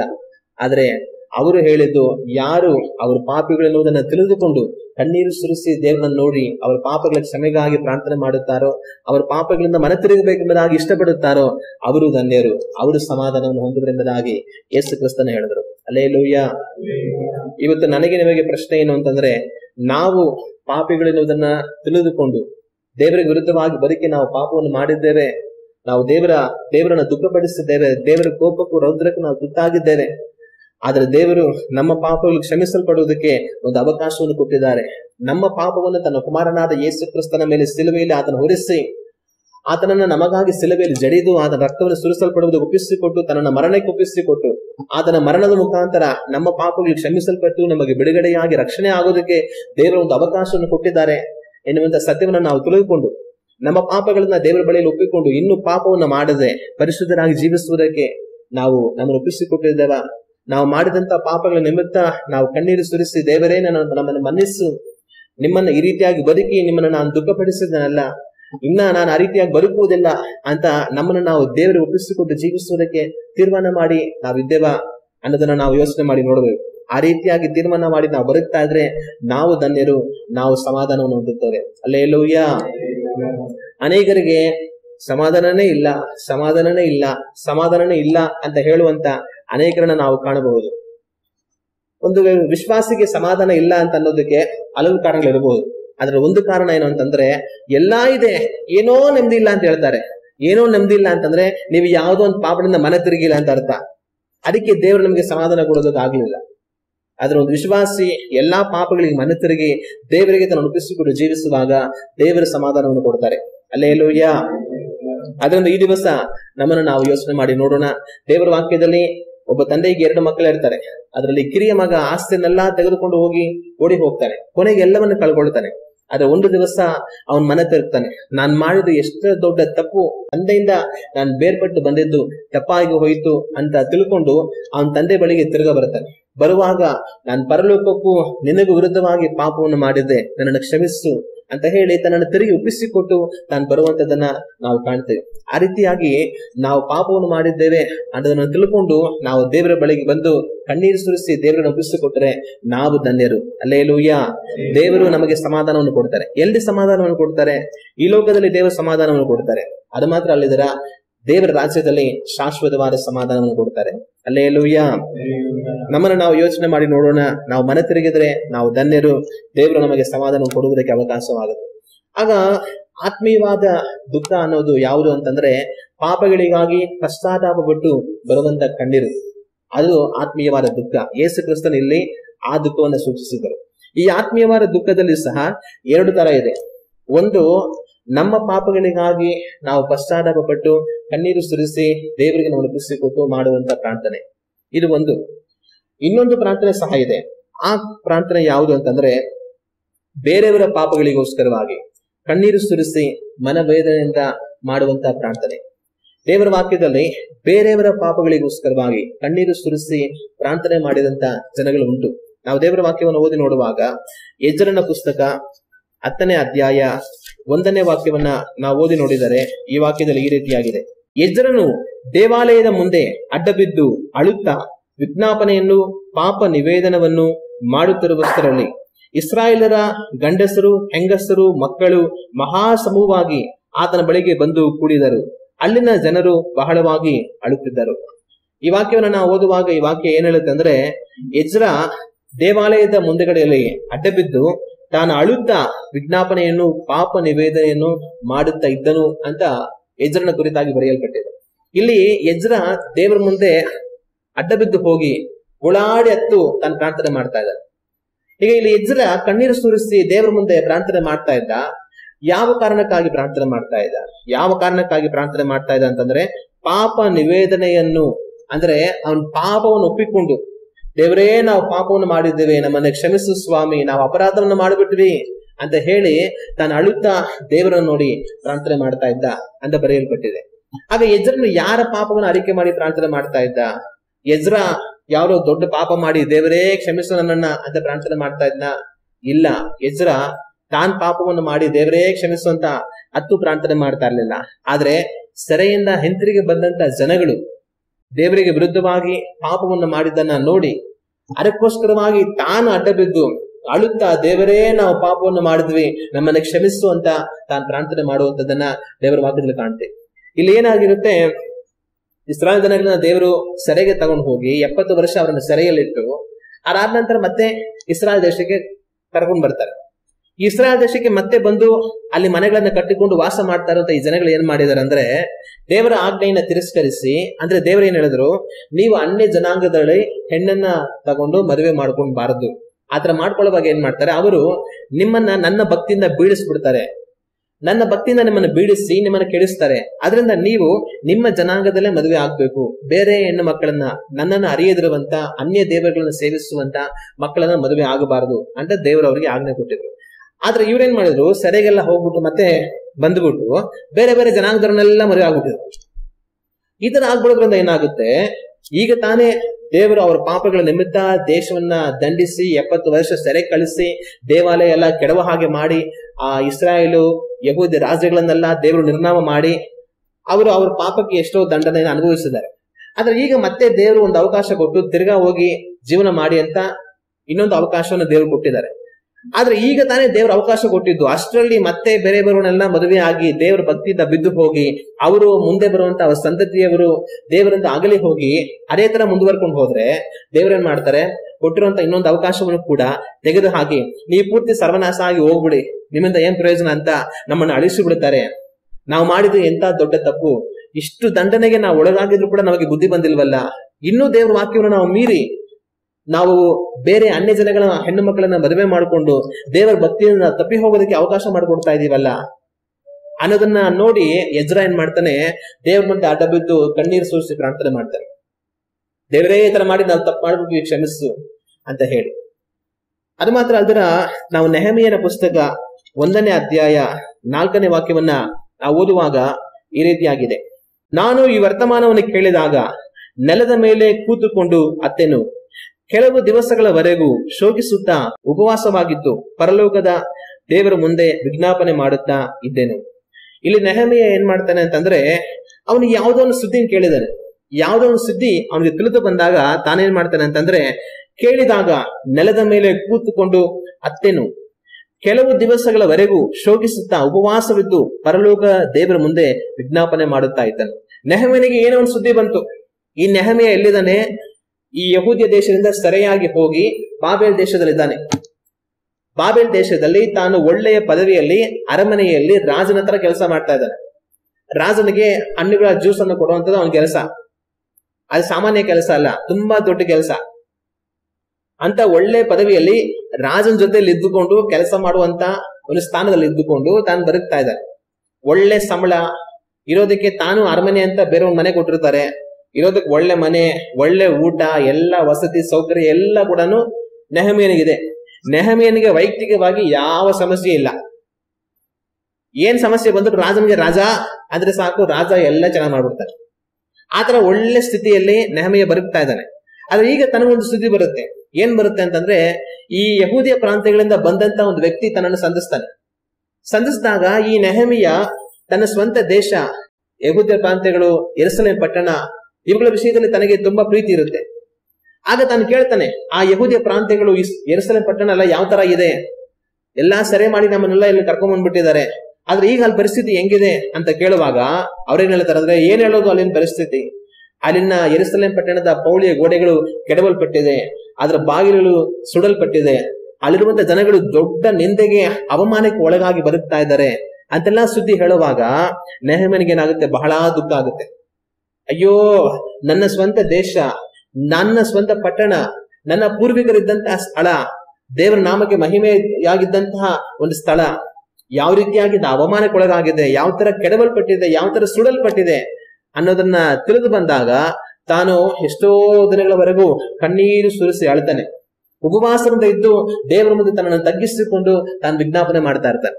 ಏನ್ ವಿಜ್ಞಾಪನೆ ಮಾಡ್ತಾ ಇರ್ತಾನೆ? ಪಾಪ ಅರಿಕೆಯನ್ನು ಮಾಡ್ತಾ ಇರ್ತಾನೆ. ಯಾರ ಪಾಪ? ನೆಹೆಮೀಯನ ಪಾಪ ಅಲ್ಲ, ಆದ್ರೆ ಇಸ್ರಾಯೇಲ್ ಜನಗಳು ಮಾಡಿದಂತ ಪಾಪ. ದೇವರೇ, ನಾನು ನಮ್ಮ ಜನಗಳು ನಿಮ್ಮ ಆಜ್ಞೆಗಳನ್ನ ತಿರಸ್ಕರಿಸಿ ನಿಮಗೆ ವಿರುದ್ಧವಾಗಿ ಬದುಕಿ ಇಂಥ ಹೀನವಾದ ಸ್ಥಿತಿಗೆ ಬಂದು ಬಿಟ್ಟವಲ್ಲ. ದೇವರೇ, ನಮ್ಮ ಪಾಪಗಳನ್ನು ಕ್ಷಮಿಸು, ನಮ್ಮನ್ನು ಕರುಣಿಸು ಅಂತ ಹೇಳಿ ಇಸ್ರಾಯೇಲ್ ಜನಗಳ ಪಾಪವನ್ನ ತನ್ನ ಮೇಲೆ ಹೊತ್ತುಕೊಂಡು ಆ ಜನಗಳಿಗೋಸ್ಕರವಾಗಿ ತಾನು ಕಣ್ಣೀರು ಸುರಿಸಿ ದೇವರನ್ನು ನೋಡಿ ಪ್ರಾರ್ಥನೆ ಮಾಡ್ತಾ ಇರ್ತಾನೆ. ನಾವು ಮುಂದುವರಿಸಿ ಓದುವಾಗ ಯೆರೆಮೀಯನ ಪುಸ್ತಕ 13ನೇ ಅಧ್ಯಾಯ 17ನೇ ವಾಕ್ಯವನ್ನ ನಾವು ಓದಿ ನೋಡಿದರೆ ಈ ವಾಕ್ಯದಲ್ಲಿ ಈ ರೀತಿಯಾಗಿದೆ: ನೀವು ಕೇಳದಿದ್ದರೆ ನನ್ನ ಆತ್ಮವು ಗುಟ್ಟಾದ ಸ್ಥಳದಲ್ಲಿ ನಿಮ್ಮ ಗರ್ವದ ನಿಮಿತ್ತ ಗೋಳಾಡುವುದು. ಯೆಹೋವನ ಮಂದೆಯು ಸೆರೆಯಾಗಿ ಹೋದದರಿಂದ ಬಹಳವಾಗಿ ಅಳುವೆನು, ನನ್ನ ನೇತ್ರವು ಅಶ್ರುಧಾರೆಯನ್ನ ಸುರಿಸುವುದು. ಇಲ್ಲಿ ಯೆರೆಮೀಯ ಪ್ರವಾದಿ ಒಂದು ಮಾತು ಹೇಳ್ತಾ ಇದ್ದಾನೆ. ಏನ್ ಹೇಳ್ತಾ ಇದ್ದಾರೆ ಅಂತಂದ್ರೆ, ಯೆರೆಮೀಯ ಪ್ರವಾದಿಗೆ ದೇವರೇನ್ ಮಾಡ್ತಾರೆ, ಇಸ್ರಾಯೇಲ್ ಜನಗಳು ಮಾಡ್ತಾ ಇರುವಂತ ಪಾಪವನ್ನ ತೋರಿಸ್ಕೊಟ್ಟು ಅವರನ್ನ ಖಂಡಿಸು, ತಮ್ಮ ಪಾಪಗಳಿಂದ ಮನೆ ತಿರುಗುವ ಹಾಗೆ ಅವರನ್ನ ಎಚ್ಚರಿಸು ಅಂತ ಹೇಳ್ತಾರೆ. ತಾನು ಅದೇ ತರ ಹೇಳ್ತಾರೆ. ಆಮೇಲೆ ದೇವ್ರನ್ನ ಹೇಳ್ತಾರೆ, ಈ ಜನಗಳು ಮನೆ ತಿರುಗಿಲ್ಲ ಅಂತಂದ್ರೆ ನಾನು ಈ ತರ ದಂಡನೆಗಳನ್ನ ಅವ್ರ ಮೇಲೆ ತರ್ತೀನಿ, ಈ ರೀತಿಯಾಗಿ ಅವ್ರನ್ನ ನಾನು ನಾಶನಕ್ಕೊಳಪಡಿಸ್ತೀನಿ ಅಂತ ಹೇಳಿ ಅವರ ಮೇಲೆ ದೇವರು ತರುವುದಕ್ಕಿರುವಂತಹ ಆಪತ್ತಿಗಳನ್ನೆಲ್ಲ ತೋರಿಸ್ಕೊಡ್ತಾರೆ. ಇದೆಲ್ಲ ನೋಡುವಾಗ ಯೆರೆಮೀಯನಿಗೆ ಏನಾಗುತ್ತೆ, ಬಹಳ ದುಃಖ ಆಗುತ್ತೆ. ಯಾವ ತರ ಆ ಜನಗಳು ಸರ್ವನಾಶನವನ್ನ ಹೊಂದಿಕೊಳ್ಳೋದಕ್ಕಿದ್ದಾರೆ, ದೇವರ ಕೋಪ ಅವನ ಮೇಲೆ ಎಷ್ಟಿದೆ ಅನ್ನೋದನ್ನೆಲ್ಲ ನೋಡುವಾಗ ತನ್ನ ಮನಸ್ಸು ಒಡೆದೋಗುತ್ತೆ. ಆಗ ತಾನೇನ್ ಮಾಡ್ತಾನೆ, ತನ್ನ ಜನಗಳಿಗೆ ಅದನ್ನ ಎಷ್ಟೋ ಆಸಕ್ತಿಯಿಂದ ಹೇಳಿ, ದಯವಿಟ್ಟು ಮನ ತಿರುಗಿ, ನಿಮ್ಮ ಪಾಪಗಳನ್ನ ನೀವು ಮನ ತಿರುಗಿ, ನಿಮ್ಮ ಕೆಟ್ಟ ನಡವಳಿಕೆ ಬಿಟ್ಟು ಬಿಡಿ, ದೇವರ ಕೋಪ ನಿಮ್ಮ ಮೇಲೆ ತುಂಬಾ ಇದೆ, ನೀವು ಮನ ತಿರುಗದೆ ಹೋದರೆ ದೊಡ್ಡ ನಾಶನವನ್ನು ಎದುರಿಸ್ತೀರಾ ಅಂತ ಆ ಜನಗಳಿಗೆ ಎಷ್ಟೋ ಒತ್ತಾಯ ಮಾಡಿ ಅವ್ರು ಹೇಳ್ತಾರೆ. ಆದ್ರೆ ಯೆರೆಮೀಯ ಎಷ್ಟೇ ಹೇಳಿದ್ರು ಕೂಡ ಆ ಜನಗಳಿಗೆ ಕೇಳೋದಿಲ್ಲ. ಆಗ ಯೆರೆಮೀಯ ಏನ್ ಮಾಡ್ತಾನೆ, ಈ ಮಾತು ಹೇಳ್ತಾನೆ. ಏನ್ ಹೇಳ್ತಾನೆ ಅಂತಂದ್ರೆ, ನೀವು ಕೇಳದಿದ್ದರೆ ನನ್ನ ಆತ್ಮವು ಗುಟ್ಟಾದ ಸ್ಥಳದಲ್ಲಿ ನಿಮ್ಮ ಗರ್ವದ ನಿಮಿತ್ತ ಓಡಾಡುವುದು. ಇಸ್ರಾಯೇಲ್ ಜನಗಳೇ, ದೇವರು ನನಗೆ ಹೇಳೋದನ್ನೆಲ್ಲ ನಿಮ್ಗೆ ಹೇಳ್ತಾ ಇದ್ದೀನಿ, ಆದ್ರೆ ನಾನ್ ನಿಮ್ಗೆ ಹೇಳೋದನ್ನ ನೀವು ಕೇಳ್ತಾ ಇಲ್ಲ. ನಿಮ್ಮ ದುಷ್ಟತನದಿಂದ ನೀವು ಮನೆ ತಿರುಗ್ತಾ ಇಲ್ಲ, ನಿಮ್ಮ ನಡವಳಿಕೆನ ಸರಿಪಡಿಸ್ಕೊಳ್ತಾ ಇಲ್ಲ. ಆದ್ರೆ ನೀವು ನಾನು ಹೇಳೋ ಮಾತುಗಳನ್ನು ಕೇಳದಿರುವಾಗ ನನಗೇನಾಗುತ್ತೆ ಅಂತಂದ್ರೆ, ನನ್ನ ಆತ್ಮವು ಗುಟ್ಟಾದ ಸ್ಥಳದಲ್ಲಿ ನಿಮ್ಮ ಗರ್ವದ ನಿಮಿತ್ತ ಗೋಳಾಡುತ್ತದೆ. ಅಂದ್ರೆ ನಿಮ್ಮಲ್ಲಿ ಗರ್ವ ಇದೆ, ಏನೋ ನೀನ್ ಹೇಳೋದನ್ನ ನಾವು ಕೇಳೋದು, ನಮ್ಮಿಷ್ಟ, ನಾವ್ ಹೆಂಗಾರು ಬರುತ್ತೀವಿ, ನಿನಗೆ ನೀವು ಕಷ್ಟ ಅಂತ ನಿಮ್ಮ ಕೆಟ್ಟತನದಿಂದ ನೀವು ಮನೆ ತಿರುಗ್ತಾ ಇಲ್ಲ. ಆದ್ರೆ ನಿಮ್ಮ ಈ ನಡವಳಿಕೆನ ನೋಡಿ ನನ್ನ ಆತ್ಮ ಗುಟ್ಟಾದ ಸ್ಥಳದಲ್ಲಿ, ಅಂದ್ರೆ ನಾನ್ ಮನೆಗೆ ಹೋಗಿ ಬಾಗಿಲು ಮುಚ್ಚಿಸಿ ನಾನ್ ದೇವರ ಹತ್ರ ಪ್ರಾರ್ಥನೆ ಮಾಡ್ಬೇಕಂತ ಕುಳಿತುಕೊಳ್ಳುವಾಗ ನೀವು ನಿಮ್ಮ ಗರ್ಭದ ನಿಮಿತ್ತ ಮನೆ ತಿರುಗದಿರುವುದನ್ನ ನೋಡಿ, ಅದರಿಂದ ನಿಮ್ಮ ಮೇಲೆ ಉಂಟಾಗಿರುವಂತಹ ದೇವರ ಕೋಪ, ದೇವರು ನಿಮ್ಮ ಮೇಲೆ ತರುವಂತ ನಾಶನ, ಅದನ್ನೆಲ್ಲ ನಾನು ಕಂಡು ನನ್ನ ಆತ್ಮ ಒಡೆದು ಹೋಗಿದೆ. ನೀವು ಕೇಳದೆ ಹೋದರೆ ಗುಟ್ಟಾದ ಸ್ಥಳದಲ್ಲಿ ನನ್ನ ಆತ್ಮ ಗೋಳಾಡುತ್ತೆ. ಅಂದ್ರೆ ನಾನ್ ದೇವರ ಹತ್ರ ಗೋಳಾಡ್ತಾ ಇದ್ದೀನಿ, ದೇವರೇ ಈ ಜನಗಳು ಮನೆ ತಿರುಗ್ತಾ ಇಲ್ವಲ್ಲ, ಈ ಜನಗಳು ತಮ್ಮ ಕೆಟ್ಟ ನಡವಳಿಕೆನ ಸರಿಪಡಿಸಿಕೊಳ್ತಾ ಇಲ್ವಲ್ಲ, ಅಯ್ಯೋ ದೇವರೇ ಅಂತ ಹೇಳಿ ನಿಮ್ಮ ಮೇಲೆ ಬರುವುದಕ್ಕೆ ಆಪತ್ತನ್ನ ನೋಡಿ ನಾನು ಕಣ್ಣೀರು ಸುರಿಸಿ ಗೋಳಾಡ್ತಾ ಇದ್ದೀನಿ. ಯೆಹೋವನ ಮಂದೆಯು ಸರಿಯಾಗಿ ಹೋದದ್ರಿಂದ ಬಹಳವಾಗಿ ಅಳುವೆನು, ನನ್ನ ನೇತ್ರವು ಅಶ್ರುಧಾರೆಯನ್ನ ಸುರಿಸುವುದು. ಅಂದ್ರೆ ದೇವರ ಮಂದೆ, ಇಸ್ರಾಯೇಲ್ ಜನಗಳು ದೇವರ ಮಂದೆ. ಆದ್ರೆ ನೀವು ದೇವರು ಹೇಳುವಂತ ಮಾತು ಕೇಳದೆ ಇರೋದ್ರಿಂದ ದೇವ್ರ ಏನ್ ಮಾಡ್ತಾರೆ, ನಿಮ್ಮನ್ನ ಸೆರೆ ಕರ್ಕೊಂಡು ಹೋಗ್ತಾರೆ. ಬೇರೆ ದೇಶಗಳಿಗೆ ದೇವರು ನಿಮ್ಮನ್ನ ಮಾರಿ ಬಿಡ್ತಾರೆ. ನೀವು ಹೋಗಿ ಎಷ್ಟೋ ಕಷ್ಟ, ಬಾಧೆ, ತೊಂದರೆಗಳಿಗೆ ಸಿಕ್ಕಾಕೊಂಡು ನೀವು ವೇದನೆ ಪಡಬೇಕಾಗತ್ತೆ. ಆ ರೀತಿಯಾಗಿ ಸಂಭವಿಸುವುದನ್ನು ನಾವು ನೋಡುವಾಗ ನನಗೆ ದುಃಖ ಆಗುತ್ತೆ, ನನ್ನ ಕಣ್ಣೀರು ನಾನು ಸುರಿಸ್ತೀನಿ ಅಂತ ಯೆರೆಮೀಯ ಪ್ರವಾದಿ ಹೇಳುವಂತದನ್ನ ನಾವು ಕಾಣ್ತೇವೆ. ಮತ್ತೆ ಮುಂದೆ 14ನೇ ಅಧ್ಯಾಯ 7ನೇ ವಾಕ್ಯದಿಂದ ನಾವು ಓದಿ ನೋಡುವಾಗ ಯೆರೆಮೀಯ ಅಲ್ಲಿ ಪ್ರಾರ್ಥನೆ ಮಾಡೋದನ್ನ ನಾವು ಕಾಣಬಹುದು. ಯೆಹೋವನೇ, ನಮ್ಮ ಅಪರಾಧಗಳು ನಮಗೆ ವಿರುದ್ಧವಾಗಿ ಸಾಕ್ಷಿ ಕೊಟ್ಟರು, ನಿನ್ನ ಹೆಸರನ್ನ ನಿಮಿತ್ತ ಕಾರ್ಯವನ್ನು ಸಾಧಿಸು. ನಮ್ಮ ದ್ರೋಹಗಳು ಬಹಳ, ನಿನಗೆ ಪಾಪವನ್ನು ಮಾಡಿದ್ದೇವೆ. ಇಸ್ರಾಯೇಲರ ನಿರೀಕ್ಷೆಯೇ, ಇಕ್ಕಟ್ಟಿನಲ್ಲಿ ಅವರಿಗೆ ರಕ್ಷಕನೇ, ಏಕೆ ದೇಶದಲ್ಲಿ ಪರದೇಶಿಯಂತೆಯೂ ಇಳಿದುಕೊಳ್ಳುವುದಕ್ಕೆ ಗೂಡಾರ ಹಾಕಿಕೊಳ್ಳುವ ಪ್ರಯಾಣಿಕನ ಹಾಗೆಯೂ ಇದ್ದೆ, ಏಕೆ ಸ್ತಂಭನಂತೆಯೂ ರಕ್ಷಿಸಲಾರದ ಸೂರನ ಹಾಗೆಯೂ ಇದ್ದೆ. ಆದರೂ ಯೆಹೋವನೇ, ನೀನು ನಮ್ಮ ಮಧ್ಯದಲ್ಲಿ ಇರುತ್ತಿ, ನಾವು ನಿನ್ನ ಹೆಸರಿನವರು, ನಮ್ಮನ್ನು ಕೈಬಿಡಬೇಡ. ಈ ಜನಗಳು ಎಷ್ಟೋ ಪಾಪ ಮಾಡ್ತಾ ಇದ್ದಾರೆ. ದೇವರ ಯೆರೆಮೀಯನಿಗೆ ಹೇಳ್ತಾ ಇದ್ದಾರೆ, ಅವ್ರ ಪಾಪದ ಮನೆ ತೆಗೆಯೋದಕ್ಕೆ ಹೇಳುವಂತ ಯೆರೆಮೀಯ ಕೂಡ ಹೇಳ್ತಾ ಇದ್ದಾರೆ. ಈ ಜನಗಳು ಕೇಳ್ತಾ ಇಲ್ಲ. ದೇವರು ನಾನು ಅವರ ಪಾಪದ ನಿಮಿತ್ತ ದಂಡಿಸ್ತೀನಿ ಅಂತ ಹೇಳಿ ದೇವರು ಹೇಳ್ತಾನೆ ಇದ್ದಾರೆ. ಇದನ್ನ ನೋಡಿ ಯೆರೆಮೀಯ ದೇವರನ್ನ ನೋಡಿ ಪ್ರಾರ್ಥನೆ ಮಾಡ್ತಾನೆ, ದೇವರೇ ನಮ್ಮ ಪಾಪಗಳು ಬಹಳ, ನಮ್ಮ ಅಕ್ರಮಗಳು ತುಂಬಾ, ನಮ್ಮನ್ನ ಕ್ಷಮಿಸು, ನಮ್ಮನ್ನ ಹೇಗಾದ್ರೂ ರಕ್ಷಿಸು ಅಂತ ಹೇಳಿ ಇಸ್ರಾಯೇಲ್ ಜನಗಳು ಪ್ರಾರ್ಥನೆ ಮಾಡ್ತಾ ಇಲ್ಲ. ಯೆರೆಮೀಯ ಹೇಳೋದನ್ನೆಲ್ಲ ಕೇಳ್ಕೊಂಡು ಯೆರೆಮೀಯನ್ನೇ ಬೈಕೊಂಡು ಇನ್ನ ಅಧಿಕವಾಗಿ ಪಾಪ ಮಾಡಿನೇ ಬದುಕ್ತಾ ಇದ್ದಾರೆ. ಆದ್ರೆ ಯೆರೆಮೀಯ ಇಸ್ರಾಯೇಲ್ ಜನಗಳಿಗೂ ದೇವರಿಗೂ ಮಧ್ಯದಲ್ಲಿ ನಿಂತುಕೊಂಡು ಕಣ್ಣೀರು ಸುರಿಸಿ ಇಸ್ರಾಯೇಲ್ ಜನಗಳಿಗೋಸ್ಕರ ಪ್ರಾರ್ಥನೆ ಮಾಡ್ತಾ ಇದ್ದಾರೆ.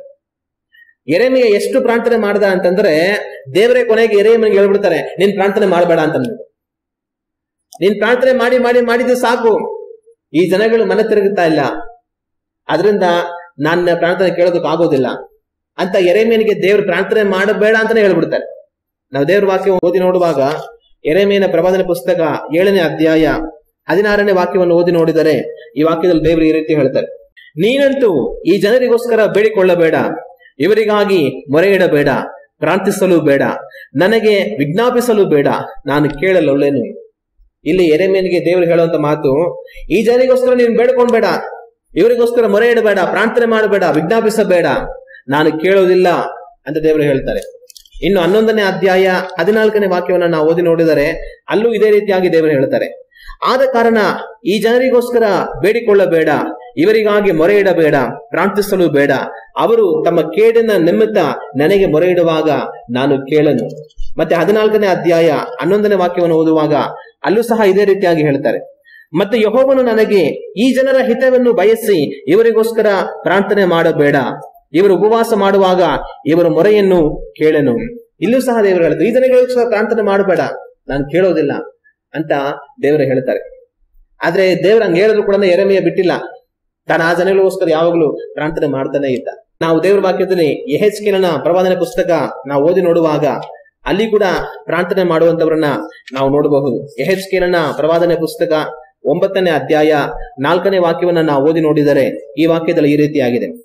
ಅವನಿಗೆ, ನೀನು ಯೆರೂಸಲೇಮ್ ಪಟ್ಟಣದಲ್ಲೆಲ್ಲಾ ತಿರುಗಿ ಅದರೊಳಗೆ ನಡೆಯುವ ಸಮಸ್ತ ಅಸಹ್ಯ ಕಾರ್ಯಗಳಿಗಾಗಿ ನರಳಿ ಗೋಳಾಡುತ್ತಿರುವ ಜನರ ಹಣೆಯ ಮೇಲೆ ಗುರುತು ಮಾಡು ಎಂದು ಅಪ್ಪಣೆ ಕೊಟ್ಟನು. ಇಲ್ಲಿ ಏನಾಗುತ್ತೆ, ಯಹೂದಿಯ ಯೆರೂಸಲೇಮ್ ಪಟ್ಟಣ, ಇಲ್ಲಿ ವಾಸ ಮಾಡುವಂತರೆಲ್ಲ ಅತ್ಯಂತ ದುಷ್ಟರಾಗಿ ಅಸಹ್ಯವಾಗಿ ಅವ್ರು ಬದುಕ್ತಾ ಇರ್ತಾರೆ. ದೇವರೇನ್ ಮಾಡ್ತಾರೆ, ಆ ಪಟ್ಟಣವನ್ನ ದಂಡಿಸಬೇಕು ಅನ್ನೋ ತೀರ್ಮಾನ ಮಾಡ್ತಾರೆ. ತೀರ್ಮಾನ ಮಾಡಿ ಕೆಲವು ದೂತರನ್ನ ಕಳುಹಿಸ್ತಾರೆ. ಕಳಿಸ್ಬಿಟ್ಟು ಏನ್ ಮಾಡ್ತಾರೆ, ಅದ್ರಲ್ಲಿ ಒಬ್ಬನಿಗೆ ಒಂದು ಆಜ್ಞೆ ಕೊಡ್ತಾರೆ.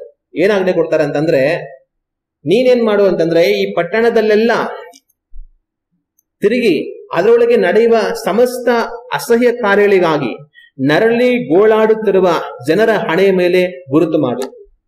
ಪಟ್ಟಣವನ್ನ ದಂಡಿಸುವುದಕ್ಕೆ ಬಂದಂತವರಲ್ಲಿ ಒಬ್ಬನಿಗೆ ದೇವರು ಹೇಳುವಂತ ಮಾತು, ಈ ಪಟ್ಟಣದಲ್ಲಿ ನಡೆಯುತ್ತಿರುವಂತ ಪಾಪ, ನಡೀತಿರುವಂತ ಅಕ್ರಮ, ಅನ್ಯಾಯ ಇವುಗಳನ್ನ ನೋಡಿ ನರಳಿ ಗೋಳಾಡುತ್ತಿರುವಂತ ಜನಗಳ ಮೇಲೆ ನೀನ್ ಮುದ್ರೆ ಹಾಕು ಅಂತ ದೇವರು ಹೇಳ್ತಾರೆ. ಅದಾದ ನಂತರ ಅವನ ಜೊತೆಲಿದ್ದಂತ ಬೇರೆಯವರಿಗೆ ಏನ್ ಹೇಳ್ತಾರೆ ಅಂತಂದ್ರೆ, ಆ ಮುದ್ರೆ ಹಾಕಲ್ಪಟ್ಟಿರುವಂತವ್ರನ್ನ ಬಿಟ್ಟು ಮಿಕ್ಕಿದವರೆಲ್ಲರನ್ನ ನೀವು ಸಂಹರಿಸ್ರಿ. ಚಿಕ್ಕವರಾಗಿರ್ಬೋದು, ದೊಡ್ಡವರಾಗಿರ್ಬೋದು, ವಯಸ್ಸಾಗಿರೋರಾಗಿರ್ಬೋದು, ಯಾರೇ ಆಗಿರ್ಬೋದು, ಯಾರನ್ನ ಕರುಣಿಸಬೇಡಿ. ಯಾವನ ಮೇಲೆ ಮುದ್ರೆ ಇಲ್ಲವೋ ಅವರೆಲ್ಲರನ್ನ ಹತಿಸಿರಿ ಅಂತ ದೇವರು ಆ ಸ್ಥಳದಲ್ಲಿ ಆಜ್ಞೆ ಕೊಡುವಂತದನ್ನ ನಾವು ಕಾಣ್ತೇವೆ. ಆಗ ಇಲ್ಲಿ ಯೆರೂಸಲೇಮ್ ಪ್ರಾಂತ್ಯದಲ್ಲಿ ಆ ಪಟ್ಟಣ ತುಂಬಾ ಪಾಪದಲ್ಲಿ ಬದುಕ್ತಾ ಇದ್ದಾಗ ಅದ್ರ ಮಧ್ಯದಲ್ಲಿ ಅಲ್ಲಿ ನಡೆಯುವಂತ ಪಾಪವನ್ನ ನೋಡಿ ನರಳಾಡಿ ಗೋಳಾಡುವಂತ ಒಂದು ಗುಂಪು ಜನ ಇದ್ರು. ಈ ಜನಗಳು ಅವರ ಅಗತ್ಯಗಳಿಗೋಸ್ಕರ ಗೋಳಾಡ್ತಾ ಇರಲಿಲ್ಲ. ದೇವರೇ ನಮ್ಗೆ ಅದು ಬೇಕು, ದೇವರೇ ನಮ್ಗೆ ಇದು ಬೇಕು, ದೇವರಂತ ಅವರ ಅಗತ್ಯಗೋಸ್ಕರವಾಗಿ ನರಳಿ ಗೋಳಾಡ್ತಾ ಇರಲಿಲ್ಲ. ಈ ಜನಗಳು ನರಳಿ ಗೋಳಾಡ್ತಾ ಇದ್ದಲ್ಲ, ಪಟ್ಟಣದಲ್ಲಿ ನಡೀತಾ ಇರುವಂತ ಅಸಹ್ಯ, ಪಟ್ಟಣದಲ್ಲಿ ನಡೀತಾ ಇರುವಂತ ಅಕ್ರಮ, ಪಟ್ಟಣದಲ್ಲಿ ನಡೀತಾ ಇರುವಂತ ಮೋಸ, ಅನ್ಯಾಯ, ಪಾಪ ಇವುಗಳನ್ನ ನೋಡಿ ಅಯ್ಯೋ ಜನಗಳು ಕೆಟ್ಟು ಹೋದರಲ್ಲ, ಜನಗಳು ದೇವರ ಆಜ್ಞೆಗಳನ್ನ ಮೀರಿ ಬದುಕ್ತಾ ಇದ್ದಾರಲ್ಲ, ಪಾಪದಲ್ಲಿ ಬದುಕ್ತಾ ಇದ್ದಾರಲ್ಲ, ದೇವರ ವಿರುದ್ಧವಾಗಿ ಬದುಕ್ತಾ ಇದ್ದಾರಲ್ಲ, ಅಯ್ಯೋ ದೇವರೇ ಈ ರೀತಿಯಾಗಿ ದುಷ್ಟನಾಗಿ ಮನುಷ್ಯರು ಬದುಕ್ತಾ ಇದ್ದಾರಲ್ಲ ಅಂತ ಅದಕ್ಕೋಸ್ಕರವಾಗಿ ಕಣ್ಣೀರು ಸುರಿಸಿ ಅವರ ಹತ್ತು ಪ್ರಾರ್ಥನೆ ಮಾಡ್ತಾ ಇದ್ರು. ಆಗ ಅಂತವರ ಮೇಲೆ ದೇವರು ಮುದ್ರೆ ಹಾಕೋದಕ್ಕೆ ದೇವರು ತನಗೆ ಹೇಳ್ತಾರೆ. ಏನಕ್ಕೆ ಮುದ್ರೆ ಹಾಕೋದಕ್ಕೆ? ಅಂತವರನ್ನ ಬರುವುದಕ್ಕಿರುವಂತ ನಾಶನದಿಂದ ತಪ್ಪಿಸುವುದಕ್ಕೋಸ್ಕರ. ಯಾರು ಮುದ್ರೆ ಹಾಕಲ್ಪಟ್ಟಿರ್ತಾರೋ ಅವರು ದೇವರ ಕೋಪಕ್ಕೆ, ರೌದ್ರಕ್ಕೆ ತಪ್ಪಿಸಲ್ಪಡ್ತಾರೆ. ಮಿಕ್ಕಿದವರೆಲ್ಲರೂ ಏನಾಗ್ತಾರೆ, ಅದಕ್ಕೆ ಬಲಿಯಾಗಬೇಕಾಗಿರುವಂತ ಪರಿಸ್ಥಿತಿ ಬರುತ್ತೆ. ಆಗ ಆತ್ಮದಲ್ಲಿ ದುಃಖವನ್ನು ಪಡುವಂತದ್ದು ಎರಡು ರೀತಿ ಇದೆ. ಒಂದು, ನಮ್ಮ ಸ್ವಂತ ಪಾಪಗಳಿಗಾಗಿ ನಮ್ಮನ್ನು ನಾವು ತಗ್ಗಿಸಿಕೊಂಡು ಕಣ್ಣೀರು ಸುರಿಸಿ ದೇವರ ಹತ್ರ ನಾವು ಮೊರೆ ಇಟ್ಟು ಪ್ರಾರ್ಥನೆ ಮಾಡುವಂತದ್ದು. ಇನ್ನೊಂದು ವಿಧವಾದ ಆತ್ಮೀಯವಾದ ದುಃಖ ಯಾವುದು ಅಂತಂದ್ರೆ, ಇತರರು ಮಾಡುವಂತ ಪಾಪವನ್ನು ನೋಡಿ ದೇವರನ್ನ ನಾವು ಪ್ರಾರ್ಥನೆ ಮಾಡುತ್ತಾ ಕಣ್ಣೀರು ಸುರಿಸಿ, ದೇವರೇ ನಾವು ಈ ರೀತಿ ಪಾಪವನ್ನು ಮಾಡಿ ಬರುತ್ತಾ ಇದ್ದೇವಲ್ಲ, ದೇವರೇ ನಮ್ಮನ್ನ ಕ್ಷಮಿಸು, ನಮ್ಮನ್ನ ಮನ್ನಿಸು, ಕೃಪೆ ತೋರಿಸು ಅಂತ ಹೇಳಿ ಇತರರ ಪಾಪಗಳನ್ನ ನೋಡಿ ಅದನ್ನ ನಮ್ಮ ಮೇಲೆ ಹಾಕಿಕೊಂಡು ನಾವು ದೇವರ ಬಳಿಯಲ್ಲಿ ಕಣ್ಣೀರು ಸುರಿಸಿ ಪ್ರಾರ್ಥನೆ ಮಾಡುವಂತದ್ದು. ಈ ಪ್ರಾರ್ಥನೆಯನ್ನ ಎಜ್ರ ಮಾಡಿದ್ರು, ನೆಹೆಮೀಯ ಮಾಡಿದ್ರು, ಯೆರೆಮೀಯ ಮಾಡಿದ್ರು. ಯೆರೂಸಲೇಮ್ ಪಟ್ಟಣದಲ್ಲಿ ಈ ರೀತಿ ಪ್ರಾರ್ಥನೆ ಮಾಡುವಂತ ಹಲವು ಜನಗಳಿದ್ರು. ಅವರೆಲ್ಲರ ಮೇಲೆ ದೇವರು ಮುದ್ರೆ ಹಾಕೋದನ್ನ ನಾವು ಕಾಣ್ತೇವೆ. ಬರುವುದಕ್ಕಿರುವಂತ ನಾಶನಕ್ಕೆ ಅವರು ತಪ್ಪಿಸಲ್ಪಡ್ತಾರೆ. ಹಲ್ಲೆಲೂಯಾ. ದುಃಖ ಪಡುವಂತವರು ಧನ್ಯರು, ಅವರು ಸಮಾಧಾನ ಹೊಂದುವರು. ಯಾವ ದುಃಖವನ್ನು ಪಡುವಂತವರು? ನಮ್ಮ ಪಾಪಗಳಿಗಾಗಿ, ಅವರ ಪಾಪಗಳಿಗಾಗಿ ದುಃಖ ಪಡುವಂತವರು. ಬೇರೆಯವರ ಪಾಪಗಳಿಗಾಗಿ ದುಃಖಪಟ್ಟು ಕಣ್ಣೀರು ಸುರಿಸಿ ದೇವರ ಹತ್ರ, ದೇವರೇ ನಿನ್ ಕರುಣಿಸು, ನಮ್ಮ ಪಾಪಗಳ ನಿಮಿತ್ತ ನಮ್ಮನ್ನ ದಂಡಿಸಬೇಡ, ಕೃಪೆ ತೋರು, ಮತ್ತೊಂದು ಅವಕಾಶವನ್ನು ಮಾಡು ಅಂತ ಹೇಳಿ ದೇವರ ಹತ್ರ ಪ್ರಾರ್ಥನೆಯನ್ನ ಮಾಡುವಂತವರುಗಳು. ಇವತ್ತು ನಾನು ನೀವು ಆ ರೀತಿಯಾಗಿದ್ದೇವಾ? ನಮ್ಮನ್ನು ನಾವು ಯೋಚನೆ ಮಾಡಿ ನೋಡಬೇಕು. ಇವತ್ತು ನಮ್ಮ ಕಣ್ಣು ಮುಂದೆ ನಡೆಯುವಂತ ಪಾಪವನ್ನ ನಾವು ನೋಡುವಾಗ ನಮಗೆ ದುಃಖ ಬರ್ತಾ ಇದೆಯಾ? ನಾವು ಯೋಚನೆ ಮಾಡಿ ನೋಡಬೇಕು. ಇವತ್ತು ಸಭೆಯನ್ನ ನಾವು ನೋಡುವಾಗ ನಮಗೆ ದುಃಖ ಬರ್ತಾ ಇದೆಯಾ? ನಾವು ಯೋಚನೆ ಮಾಡಿ ನೋಡಬೇಕು. ಯೇಸು ಕ್ರಿಸ್ತನು ಆವತ್ತು ದೇವಾಲಯಕ್ಕೆ ಬಂದಾಗ ದೇವಾಲಯ ಕಳ್ಳರ ಗುಹೆ ಆಗಿತ್ತು. ಆ ಶಾಸ್ತ್ರಿಗಳು, ಫರಿಸಾರಿಗಳು ದೇವಾಲಯವನ್ನ ಕಳ್ಳರ ಗವಿಯಾಗಿ ಮಾಡಿದ್ರು. ಆಗ ಅವರು ಆ ಜನಗಳನ್ನೆಲ್ಲ ಒಡೆದು ಅವರನ್ನ ದೇವಾಲಯದಿಂದ ಆಚೆ ಹೊರಡಿಸ್ಬಿಡುವಂತದನ್ನ ದೇವರ ವಾಕ್ಯದಲ್ಲಿ ನಾವು ಕಾಣ್ತೇವೆ. ಆಗ ಇವತ್ತು ಸಭೆ ಯಾವ ತರ ಇದೆ, ಸಭೆಯಲ್ಲಿ ಯಾವ ರೀತಿಯಾಗಿ ಜನಗಳು ನಡ್ಕೊಳ್ತಾ ಇದ್ದಾರೆ, ಇದನ್ನ ನೋಡುವಾಗ ನಮಗೆ ದುಃಖ ಆಗ್ತಾ ಇದೆಯಾ? ನಾವು ಯೋಚನೆ ಮಾಡಿ ನೋಡಬೇಕು. ಅನೇಕ ಸೇವಕರುಗಳು ವಾಕ್ಯವನ್ನ ಬೋಧನೆ ಮಾಡ್ತಾರೆ, ಆದ್ರೆ ದೇವರ ವಾಕ್ಯಕ್ಕೆ ವಿರುದ್ಧವಾಗಿ ಬರುತ್ತಾ ಇರ್ತಾರೆ. ಇದನ್ನು ನೋಡುವಾಗ ಅಯ್ಯೋ, ದೇವರ ನಾಮವನ್ನು ಧರಿಸಿರುವಂತ ಸೇವಕರುಗಳೇ, ದೇವರ ಪ್ರತಿನಿಧಿಗಳಾಗಿರುವಂತಹ ಸೇವಕರುಗಳೇ ಈ ರೀತಿಯಾಗಿ ಸಭೆಯನ್ನ ಕೆಡಿಸ್ತಾ ಇದಾರಲ್ವಾ, ದೇವ ಜನಗಳನ್ನ ದಾರಿ ತಪ್ಪಿಸ್ತಾ ಇದಾರಲ್ವಾ ಅಂತ ನಮಗೆ ದುಃಖ ಆಗುತ್ತಾ ಇದೆಯಾ? ವಿಶ್ವಾಸಿಗಳು, ದೇವರನ್ನ ನಾಮವನ್ನು ಧರಿಸಿರುವಂತಹ ವಿಶ್ವಾಸಿಗಳು, ಲೋಕಕ್ಕೆ ಬೆಳಕಾಗಿ ಉಪ್ಪಾಗಿರುವಂತಹ ವಿಶ್ವಾಸಿಗಳು ದೇವರ ವಾಕ್ಯಕ್ಕೆ ವಿರುದ್ಧವಾಗಿ ಬದುಕಿ ದೇವರ ನಾಮವನ್ನು ಅವಮಾನಪಡಿಸಿ, ದೇವರ ನಾಮವನ್ನು ನಿಂದನೆಗೊಳಪಡಿಸಿ ಲೋಕದಲ್ಲಿರುವಂತಹ ಜನಗಳು ದೇವರನ್ನು ನೋಡಿ ಆಡಿಕೊಳ್ಳೋ ಹಾಗೆ ಮಾಡ್ತಾ ಇದಾರಲ್ಲ, ಅದನ್ನ ನೋಡುವಾಗ ನಮಗೆ ದುಃಖ ಆಗ್ತಾ ಇದೆಯಾ? ಸಭೆಯ ಪಾಪವನ್ನು ನೋಡುವಾಗ ನಮಗೆ ದುಃಖ ಆಗ್ತಾ ಇದೆಯಾ? ದೇವ ಜನಗಳ ಪಾಪವನ್ನು ನೋಡುವಾಗ ನಮಗೆ ದುಃಖ ಆಗ್ತಾ ಇದೆಯಾ?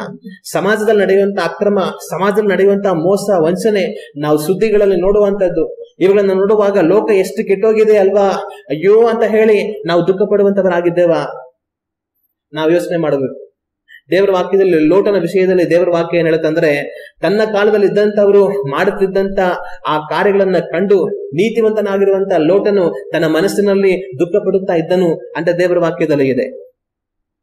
ಇವತ್ತು ನಾನು ನೀವು ಸಭೆಯಲ್ಲಿ, ಲೋಕದಲ್ಲಿ ನಡೆಯುವಂತ ಪಾಪವನ್ನು ಕಂಡು ದುಃಖ ಪಡ್ತಾ ಇದ್ದೇವಾ? ಕಣ್ಣೀರು ಸುರಿಸ್ತಾ ಇದ್ದೇವಾ?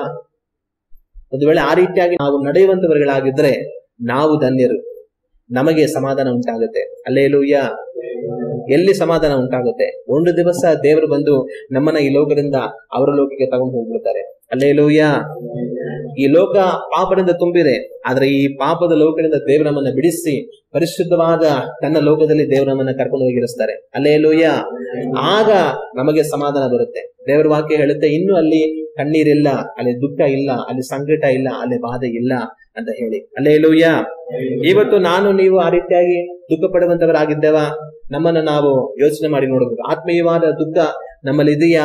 ನಮ್ಮನ್ನ ನಾವು ಯೋಚನೆ ಮಾಡಿ ನೋಡುವಂತವರುಗಳಾಗಿ ಇರಬೇಕು.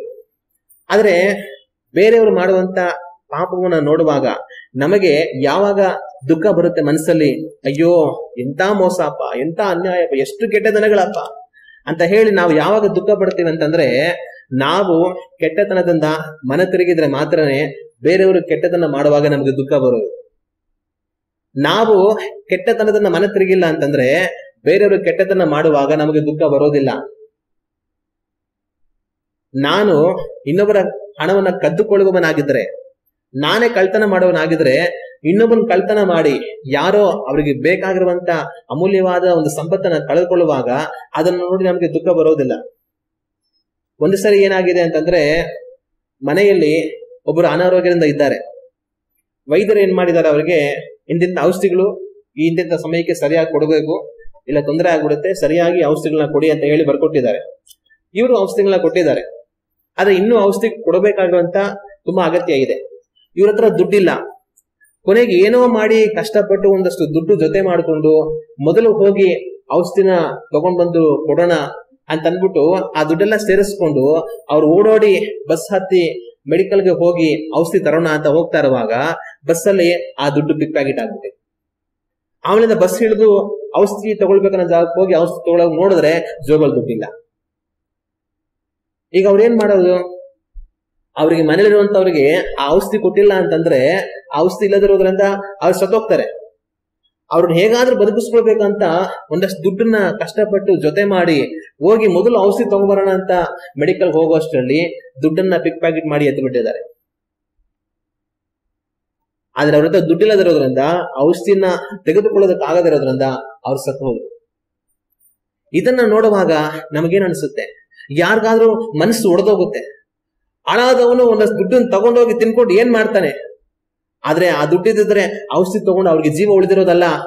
ಹಾಳಾದವನು ಯಾರೋ ದುಡ್ಡನ್ನು ತಗೊಂಡೋಗ್ಬಿಟ್ಟು ತಿನ್ಕೊಂಡು ಮಜಾ ಮಾಡಿ ಕಳ್ತನ ಮಾಡಿ ಒಂದ್ ಜೀವ ಹೊಟ್ಟೋಯ್ತಲ್ವಾ?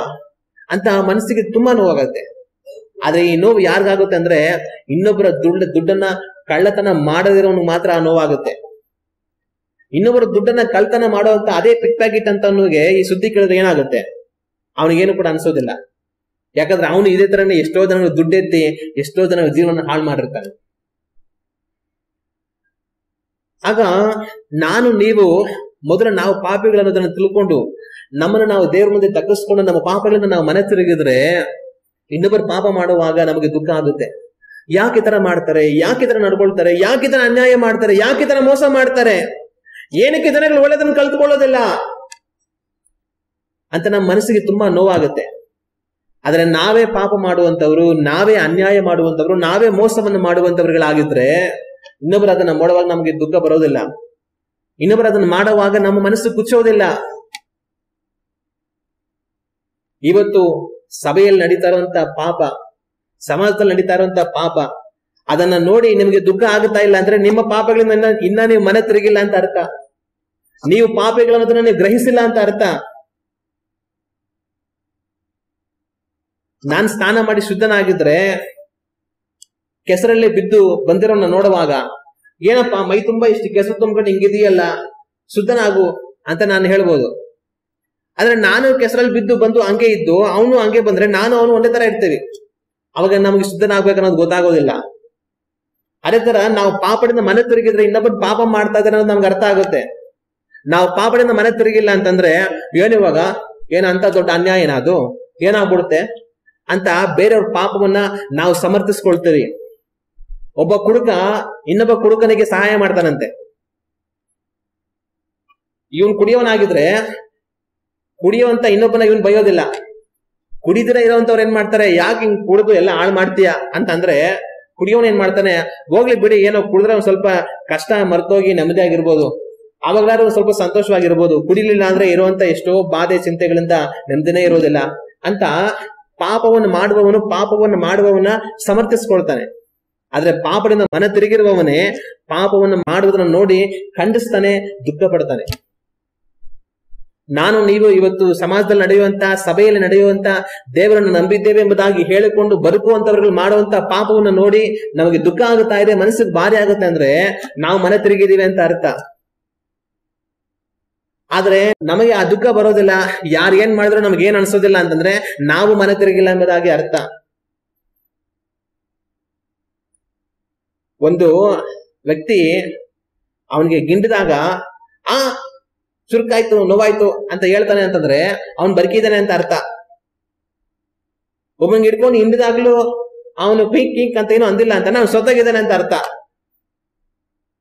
ಪಾಪವನ್ನು ಕಂಡು ನಮ್ಮಲ್ಲಿ ದುಃಖ ಆಗುತ್ತೆ ಅಂತಂದ್ರೆ ನಾವು ಪಾಪದ ಪಾಲಿಗೆ ಸತ್ತು ದೇವರಿಗೋಸ್ಕರ ಜೀವಿಸ್ತಾ ಇದೀವಿ ಅಂತ ಅರ್ಥ. ಪಾಪವನ್ನು ನೋಡಿದಾಗ ನಮಗೆ ಚುರುಕನ್ನುತ್ತೆ ಮನಸ್ಸು.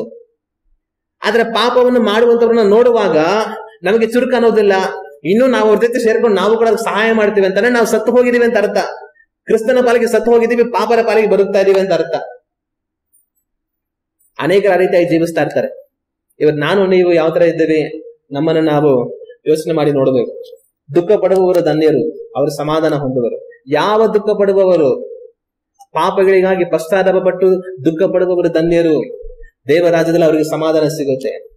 ಇನ್ನೊಬ್ರು ಮಾಡುವಂತ ಪಾಪವನ್ನು ನೋಡಿ ಅಯ್ಯೋ ದೇವರೇ, ಈ ರೀತಿಯಾಗೆಲ್ಲ ಬದುಕ್ತಾ ಇದಾರಲ್ಲ, ಜನಗಳು ಸರಿ ಹೋಗ್ಲಿ ದೇವರೇ, ಸಭೆಯ ಪಾಪವನ್ನು ಕ್ಷಮಿಸು, ಸೇವಕರು ಸರಿ ಹೋಗ್ಲಿ, ವಿಶ್ವಾಸಗಳು ಸರಿ ಹೋಗ್ಲಿ, ನಿಮ್ಮ ನಾಮವನ್ನು ದೂಷಿಸಿ ಅವಮಾನಗೊಳಪಡಿಸ್ತಾ ಇದ್ದಾರಲ್ಲ ಅಂತ ಹೇಳಿ ಕಣ್ಣೀರು ಸುರಿಸಿ ದುಃಖ ಪಡ್ತಾರಲ್ಲ, ಅವರು ಧನ್ಯರು, ಅವರಿಗೆ ದೇವರಾಜ್ಯದಲ್ಲಿ ಸಮಾಧಾನ ಸಿಗುತ್ತೆ.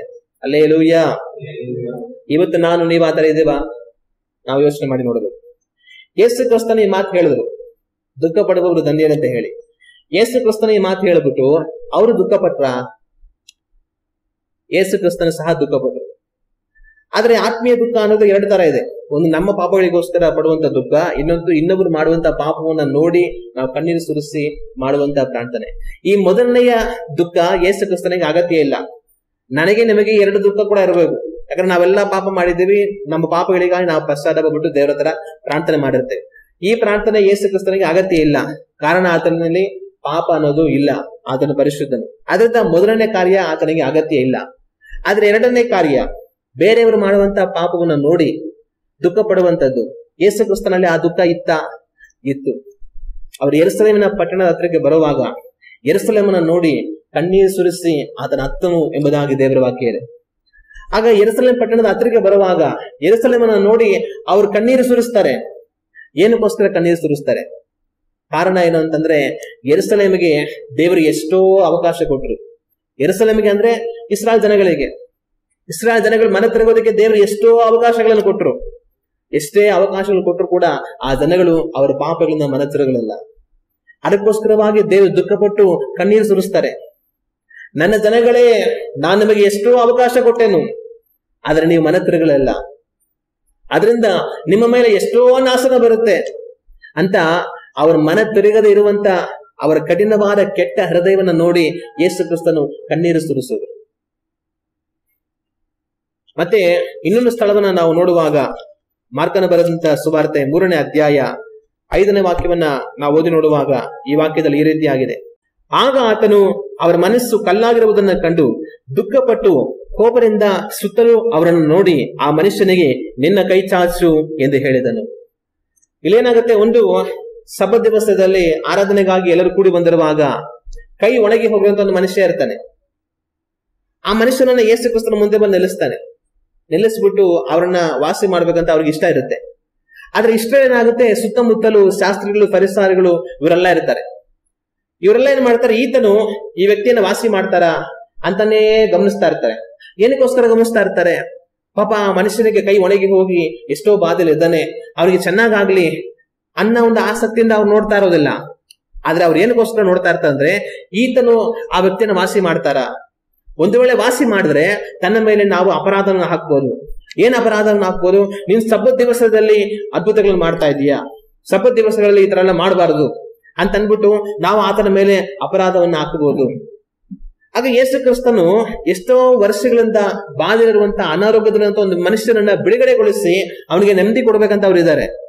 ಆದ್ರೆ ಈ ಜನಗಳು ಅದನ್ನ ನೋಡಿ ಸಂತೋಷ ಪಡದೆ ಅದನ್ನೇ ಯೇಸು ಕ್ರಿಸ್ತನ ಮೇಲೆ ತಪ್ಪಾಗಿ ಹೊರಿಸಿ ಆತನಲ್ಲಿ ಅಪರಾಧನ ಹುಡುಕೋದಕ್ಕೆ ಅವಕಾಶವನ್ನು ನೋಡ್ತಾ ಇದ್ದಾರೆ. ಆಗ ದೇವರ ವಾಕ್ಯ ಹೇಳುತ್ತೆ, ಆಗ ಆತನು ಅವರ ಮನಸ್ಸು ಕಲ್ಲಾಗಿರುವುದನ್ನು ಕಂಡು ದುಃಖಪಟ್ಟು ಕೋಪದಿಂದ ಸುತ್ತಲೂ ಅವರನ್ನು ನೋಡಿ, ಅಂದ್ರೆ ಯೇಸು ಕ್ರಿಸ್ತನ ಅವರೆಲ್ಲರನ್ನು ನೋಡುವಾಗ ಅವ್ರ ಮನಸ್ಸು ಕಲ್ಲಾಗಿ ಹೋಗಿದೆ, ಮನುಷ್ಯತ್ವ ಇಲ್ಲ. ಈ ತರ ಅನಾರೋಗ್ಯದಲ್ಲಿ ಬಾಧೆ ಪಡ್ತಾರಂತ ಮನುಷ್ಯ ಬಿಡುಗಡೆ ಆದ್ರೆ ಎಷ್ಟು ಸಂತೋಷ ಪಡಬೇಕು, ಆ ಸಂತೋಷ ಅವರಲ್ಲಿ ಇಲ್ಲ. ಒಂದು ಮನುಷ್ಯ ಬಿಡುಗಡೆಯಾಗಿ ಚೆನ್ನಾಗಿರೋದು ಅವ್ರಿಗೆ ಇಷ್ಟ ಇಲ್ಲ, ಆದ್ರೆ ಯೇಸು ಕ್ರಿಸ್ತನ ಮೇಲೆ ಅವ್ರು ತಪ್ಪೊರಿಸಬೇಕು. ಅದಕ್ಕೋಸ್ಕರವಾಗಿ ಅವ್ರ ಅವಕಾಶ ಕಾಯ್ತಾ ಇದ್ದಾರೆ. ಅವ್ರ ಮನಸ್ಸು ಕಲ್ಲಾಗಿ ಹೋಗಿದೆ. ಅದನ್ನ ನೋಡಿ, ಅವರ ಕೆಟ್ಟತನವನ್ನ ನೋಡಿ ಯೇಸು ಕ್ರಿಸ್ತನ ಮನಸ್ಸಿನಲ್ಲಿ ದುಃಖ ಪಡ್ತಾರೆ. ಇನ್ನೊಂದು ಕಡೆ ಆ ದುಃಖದಿಂದ ಕೋಪ ಕೂಡ ಬರುತ್ತೆ. ಆ ಕೋಪ ಬಂದು ಕೈ ಚಾಚು ಅಂತ ಹೇಳ್ತಾರೆ, ಆ ಮನುಷ್ಯ ಕೈ ಚಾಚ್ತಾನೆ. ಆಗ ಯೇಸು ಕ್ರಿಸ್ತನು ಅವರಲ್ಲಿದ್ದಂತಹ ಕೆಟ್ಟತನ, ಅವರಲ್ಲಿದ್ದಂತಹ ದುಷ್ಟತನ, ಅವರ ಕಲ್ಲಾದ ಮನಸ್ಸು ಅದನ್ನು ಕಂಡು ತನ್ನ ಹೃದಯದಲ್ಲಿ ದುಃಖಪಟ್ಟು ಹೋಗುವಂತದನ್ನ ದೇವರ ವಾಕ್ಯದಲ್ಲಿ ನಾವು ಕಾಣ್ತೇವೆ. ಯೆರೂಸಲೇಮನ್ನ ನೋಡಿ ಅಲ್ಲಿನ ನಿವಾಸಿಗಳ ದುಷ್ಟತನಕ್ಕಾಗಿ ಅವರು ಕಣ್ಣೀರು ಸುರಿಸಿದರು. ಕಠಿಣವಾದ ಕಲ್ಲಾದ ಮನಸ್ಸುಳ್ಳಂತ ಆ ದುಷ್ಟ ಶಾಸ್ತ್ರಗಳು, ಫರಿಸಾರಿಗಳನ್ನ ನೋಡಿ ಅವ್ರ ಮನಸ್ಸಿನಲ್ಲಿ ದುಃಖಪಟ್ಟರು. ಬೇರೆಯವರ ದುಷ್ಟತನದ ನಿಮಿತ್ತ ಯೇಸು ಕ್ರಿಸ್ತನು ದುಃಖಪಟ್ಟು ಕಣ್ಣೀರು ಸುರಿಸುವಂತದನ್ನ ನಾವು ಕಾಣ್ತೇವೆ. ಅವ್ರು ಹೇಳಿದ ಮಾತು, ದುಃಖ ಪಡುವವರು ಧನ್ಯರು ಅಂತ ಹೇಳಿ, ಅವ್ರ ಆ ಮಾತನ್ನ ಹೇಳಿ ಅವರು ಸಹ ಅದೇ ರೀತಿಯಾಗಿ ದುಃಖಪಟ್ಟರು. ನನ್ನಲ್ಲಿ ನಿಮ್ಮಲ್ಲಿ ಇವತ್ತು ಆ ದುಃಖ ಇದೆಯಾ? ನಮ್ಮ ಪಾಪದ ನಿಮಿತ್ತ ನಾವು ದೇವರನ್ನ ನೋಯಿಸಿದವಲ್ಲ ಅನ್ನುವಂತ ದುಃಖ ನಮಗಿದೆಯಾ? ಬೇರೆಯವರು ಪಾಪ ಮಾಡುವಾಗ ಅಯ್ಯೋ ಈ ತರ ಎಲ್ಲ ಬರುತ್ತಾರಲ್ವಾ ಅಂತ ದೇವರೇ ಅಂತ ಮನಸ್ಸಿನಲ್ಲಿ ನಾವು ಮನ ಒಡೆದವರಾಗಿ ನಾವು ದೇವರ ಹತ್ರ ದುಃಖಪಟ್ಟು ಪ್ರಾರ್ಥನೆ ಮಾಡ್ತಾ ಇದ್ದೇವಾ? ನಮ್ಮನ್ನ ನಾವು ಯೋಚನೆ ಮಾಡಿ ನೋಡ್ಬೇಕು. ಯೇಸು ಕ್ರಿಸ್ತನು ದುಃಖಪಟ್ಟವರು ಧನ್ಯರೆಂಬುದಾಗಿ ಹೇಳಿ ಬೇರೆಯವರು ಪಾಪವನ್ನ ಮಾಡಿ ಬದುಕುವುದನ್ನ ಕಂಡು ಅವ್ರು ಕಣ್ಣೀರು ಸುರಿಸೋದು. ನಾನು ನೀವು ಆ ರೀತಿ ಆಗಿರಬೇಕು. ಹಲ್ಲೆಲೂಯ. ಯೇಸು ಕ್ರಿಸ್ತನು ಬೇರೆಯವರ ಕೆಟ್ಟತನವನ್ನ ನೋಡಿ, ಪಾಪವನ್ನ ನೋಡಿ ಕಣ್ಣೀರು ಸುರಿಸಿದ ಮಾತ್ರ ಅಲ್ಲ, ಇನ್ನೊಂದು ಸರಿ ಕೂಡ ಕಣ್ಣೀರು ಸುರಿಸ್ತಾರೆ. ಅದು ಯಾವಾಗ ಅಂದ್ರೆ ಲಾಜರನ್ನು ತೀರಿ ಹೋದಾಗ. ಲಾಜರನ್ನು ತೀರಿ ಹೋಗಿರ್ತಾರೆ, ಯೇಸು ಕ್ರಿಸ್ತನ್ ಬರ್ತಾರೆ, ಮರಿಯಳು ಮಾರ್ತಳೆಲ್ಲ ಬಂದು ಕಣ್ಣೀರು ಸುರಿಸ್ತಾರೆ. ಆಗ ಯೇಸು ಕ್ರಿಸ್ತನು ಕೂಡ ಕಣ್ಣೀರು ಸುರಿಸಿದನು ಅಂತ ದೇವರ ವಾಕ್ಯದಲ್ಲಿದೆ. ಆಗ ಯೇಸು ಕ್ರಿಸ್ತನು ಮಾರ್ತಾ ಮರಿಯಳೊಟ್ಟಿಗೆ ಸೇರಿ ಅವ್ರು ಕಣ್ಣೀರು ಸುರಿಸ್ತಾರೆ. ಇದು ಏನನ್ನ ಸೂಚಿಸುತ್ತೆ? ಅದೇನನ್ನ ಸೂಚಿಸುತ್ತೆ ಅಂದ್ರೆ ಬೇರೆಯವರ ದುಃಖದಲ್ಲಿ ನಾವು ಪಾಲುಗಾರರಾಗಬೇಕನ್ನೋದನ್ನ ಸೂಚಿಸುತ್ತೆ. ಯೇಸು ಕ್ರಿಸ್ತನು ತನ್ನನ್ನ ಹೋಗಿ ಜೀವನದಿಂದ ಎಬ್ಬಿಸೋದಕ್ಕಿದ್ದಾರೆ. ಆದ್ರೆ ಅವರು ಹೋಗಿ ಜೀವನದಿಂದ ಎಬ್ಬಿಸೋದಕ್ಕಿಂತ ಮುಂಚೆ ತಮ್ಮ ತಮ್ಮನನ್ನ ಕಳೆದುಕೊಂಡಂತ ಅತಿಯಾದ ದುಃಖ ಅವರಲ್ಲಿ ಬರುವಾಗ ಅವ್ರು ಸುಮ್ಮನೆ ಇರಲಿಲ್ಲ. ಸುಮ್ಮನೆ ಏನ್ ಅಳ್ತಾ ಇದ್ರಿ, ನಾನು ಬಂದಿಲ್ವಾ ಈಗ, ಹೋಗಿ ಎಬ್ಬಿಸ್ತೀನಿ ಅವನ್ನ, ಸುಮ್ಮನೆ ಇರ್ರಿ, ಏನ್ ನಿಮ್ದು ಅಂತ ಯೇಸು ಕ್ರಿಸ್ತನ ಹೇಳಲಿಲ್ಲ.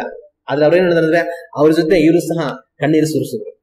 ಅದಕ್ಕೇನನ್ನ ತೋರಿಸ್ಕೊಡುತ್ತೆ, ನಾನು ನೀವು ಬೇರೆಯವರ ದುಃಖದಲ್ಲಿ ಪಾಲುಗಾರರಾಗಬೇಕು ಅನ್ನೋದನ್ನ ತೋರಿಸ್ಕೊಡುತ್ತೆ. ಇವತ್ತು ನಾನು ನೀವು ಬೇರೆಯವರ ದುಃಖದಲ್ಲಿ ಪಾಲುಗಾರರಾಗಿದ್ದೇವಾ? ಬೇರೆಯವರ ಕಷ್ಟವನ್ನ ಕಂಡು ನಮ್ಮ ಕಷ್ಟ ಅನ್ನೋ ತರ ನಾವು ಅನ್ಕೊಳ್ತೀವ? ಬೇರೆಯವರು ವೇದನೆ ಪಡೋದನ್ನ ಕಂಡು ನಾವೇ ವೇದನೆ ಪಡ್ತಾ ಇದೀವೇನೋ ಅನ್ನೋ ತರ ನಮಗೆ ಭಾವನೆ ಬರ್ತಾ ಇದೆಯಾ? ಬೇರೆಯವರು ನೋವನ್ನು ಅನುಭವಿಸೋದನ್ನ ಕಂಡು ನಾವೇ ಆ ನೋವನ್ನು ಅನುಭವಿಸ್ತಾ ಇದೀವೇನೋ ಅನ್ನೋ ತರ ನಮಗೆ ಕಣ್ಣಲ್ಲಿ ಕಣ್ಣೀರು ಬರುತ್ತಾ? ಅದೇ ರೀತಿಯಾಗಿ ನಮ್ಮಲ್ಲಿ ಬರ್ತಾ ಇದ್ರೆ ನಾವು ಧನ್ಯರು. ಬೇರೆಯವರ ಕಷ್ಟವನ್ನು ಕಂಡು ನಾವು ಕಣ್ಣೀರು ಸುರಿಸೋದವರಾದರೆ ನಾವು ಧನ್ಯರು. ಹಲ್ಲೆಲೂಯ. ಕೆಲವರು ಅವರ ಕಷ್ಟಕ್ಕೋಸ್ಕರ ಮಾತ್ರನೇ ದುಃಖ ಪಡ್ತಾ ಇರ್ತಾರೆ. ಬೇರೆಯವ್ರ ಕಷ್ಟ ಬಂದ್ರೆ ಇವರಿಗೆ ದುಃಖ ಬರೋದೇ ಇಲ್ಲ. ಬೇರೆಯವ್ರು ಹೆಂಗ್ ಹಾಳಾಗೋರು, ನಮಗೆ ನಾವು ಚೆನ್ನಾಗಿದೀವಲ್ಲ ಅಂತಂದ್ಬಿಟ್ಟು ಇವ್ರು ಆರಾಮಾಗಿ ಇರ್ತಾರೆ. ಇವ್ರ ಕಣ್ಣೀರು ಬರೋದು ಯಾವಾಗ ಅಂತಂದ್ರೆ ಇವರಿಗೆ ಕಷ್ಟ ಬಂದಾಗ ಮಾತ್ರನೇ. ಆದ್ರೆ ನಮಗ್ ಕಷ್ಟ ಬಂದಾಗ ಮಾತ್ರ ನಾವು ಕಣ್ಣೀರು ಸುರಿಸುವಂತವர்களಾಗಿ ಇರಬಾರದು. ಬೇರೆಯವ್ರ ಕಷ್ಟ ಬರುವಾಗ ಆ ಕಷ್ಟ ನಮ್ಮದೇ ಏನೋ ಅಂತ ಹೇಳಿ ನಾವು ಕಣ್ಣೀರು ಸುರಿಸುವವರಾಗಿರಬೇಕು. ಹಲ್ಲೆಲೂಯ. ಮಾರ್ತಾ ಮರಿಯಳು ಕಣ್ಣೀರನ್ನು ಸುರಿಸೋದನ್ನು ಕಂಡು ಯೇಸು ಕ್ರಿಸ್ತನು ಸಹ ಕಣ್ಣೀರು ಸುರಿಸಿದರು. ಅವರ ದುಃಖದಲ್ಲಿ ಇವರು ಪಾಲುಗಾರರಾದರು. ನಾನು ನೀವು ಬೇರೆಯವರ ದುಃಖದಲ್ಲಿ ಪಾಲುಗಾರರಾಗಬೇಕು. ಹಲ್ಲೆಲೂಯ. ಅವರ ದುಃಖದಲ್ಲಿ ಪಾಲುಗಾರರಾಗಿ ಸುಮ್ಮನೆ ಕಣ್ಣೀರು ಸುರಿಸಿ ಹೋಗ್ಬಿಡೋದಲ್ಲ. ಬೇರೆಯವರ ದುಃಖದಲ್ಲಿ ಪಾಲುಗಾರರಾಗಿ ನಮ್ಮಿಂದ ಆಗುವಷ್ಟು ಸಹಾಯವನ್ನು ಮಾಡಿ ಅವ್ರ ದುಃಖವನ್ನ ನಾವು ಶಮನ ಮಾಡುವಂತವರಾಗಿರಬೇಕು. ಯೇಸು ಕ್ರಿಸ್ತನು ಕಣ್ಣೀರು ಸುರಿಸಿ ಮತ್ತೆ ಮನೆಗೆ ಹೋಗಿ ಅಂತ ಹೋಗ್ಬಿಡ್ಲಿಲ್ಲ. ಆದ್ರೆ ಹೋಗಿ ಲಾಜರನನ್ನ ಜೀವನದಿಂದ ಎಬ್ಬರಿಸಿ ಅವರ ದುಃಖವನ್ನು ಸಂತೋಷವಾಗಿ ಮಾರ್ಪಡಿಸುವುದನ್ನು ನಾವು ಕಾಣ್ತೇವೆ. ಹಲ್ಲೆಲೂಯ. ಅದೇ ತರ ಬೇರೆಯವರು ಯಾವ ಕಾರಣಕ್ಕಾಗಿ ಬೇಕಾದ್ರೂ ದುಃಖ ಪಡ್ತಾ ಇರ್ಬೋದು.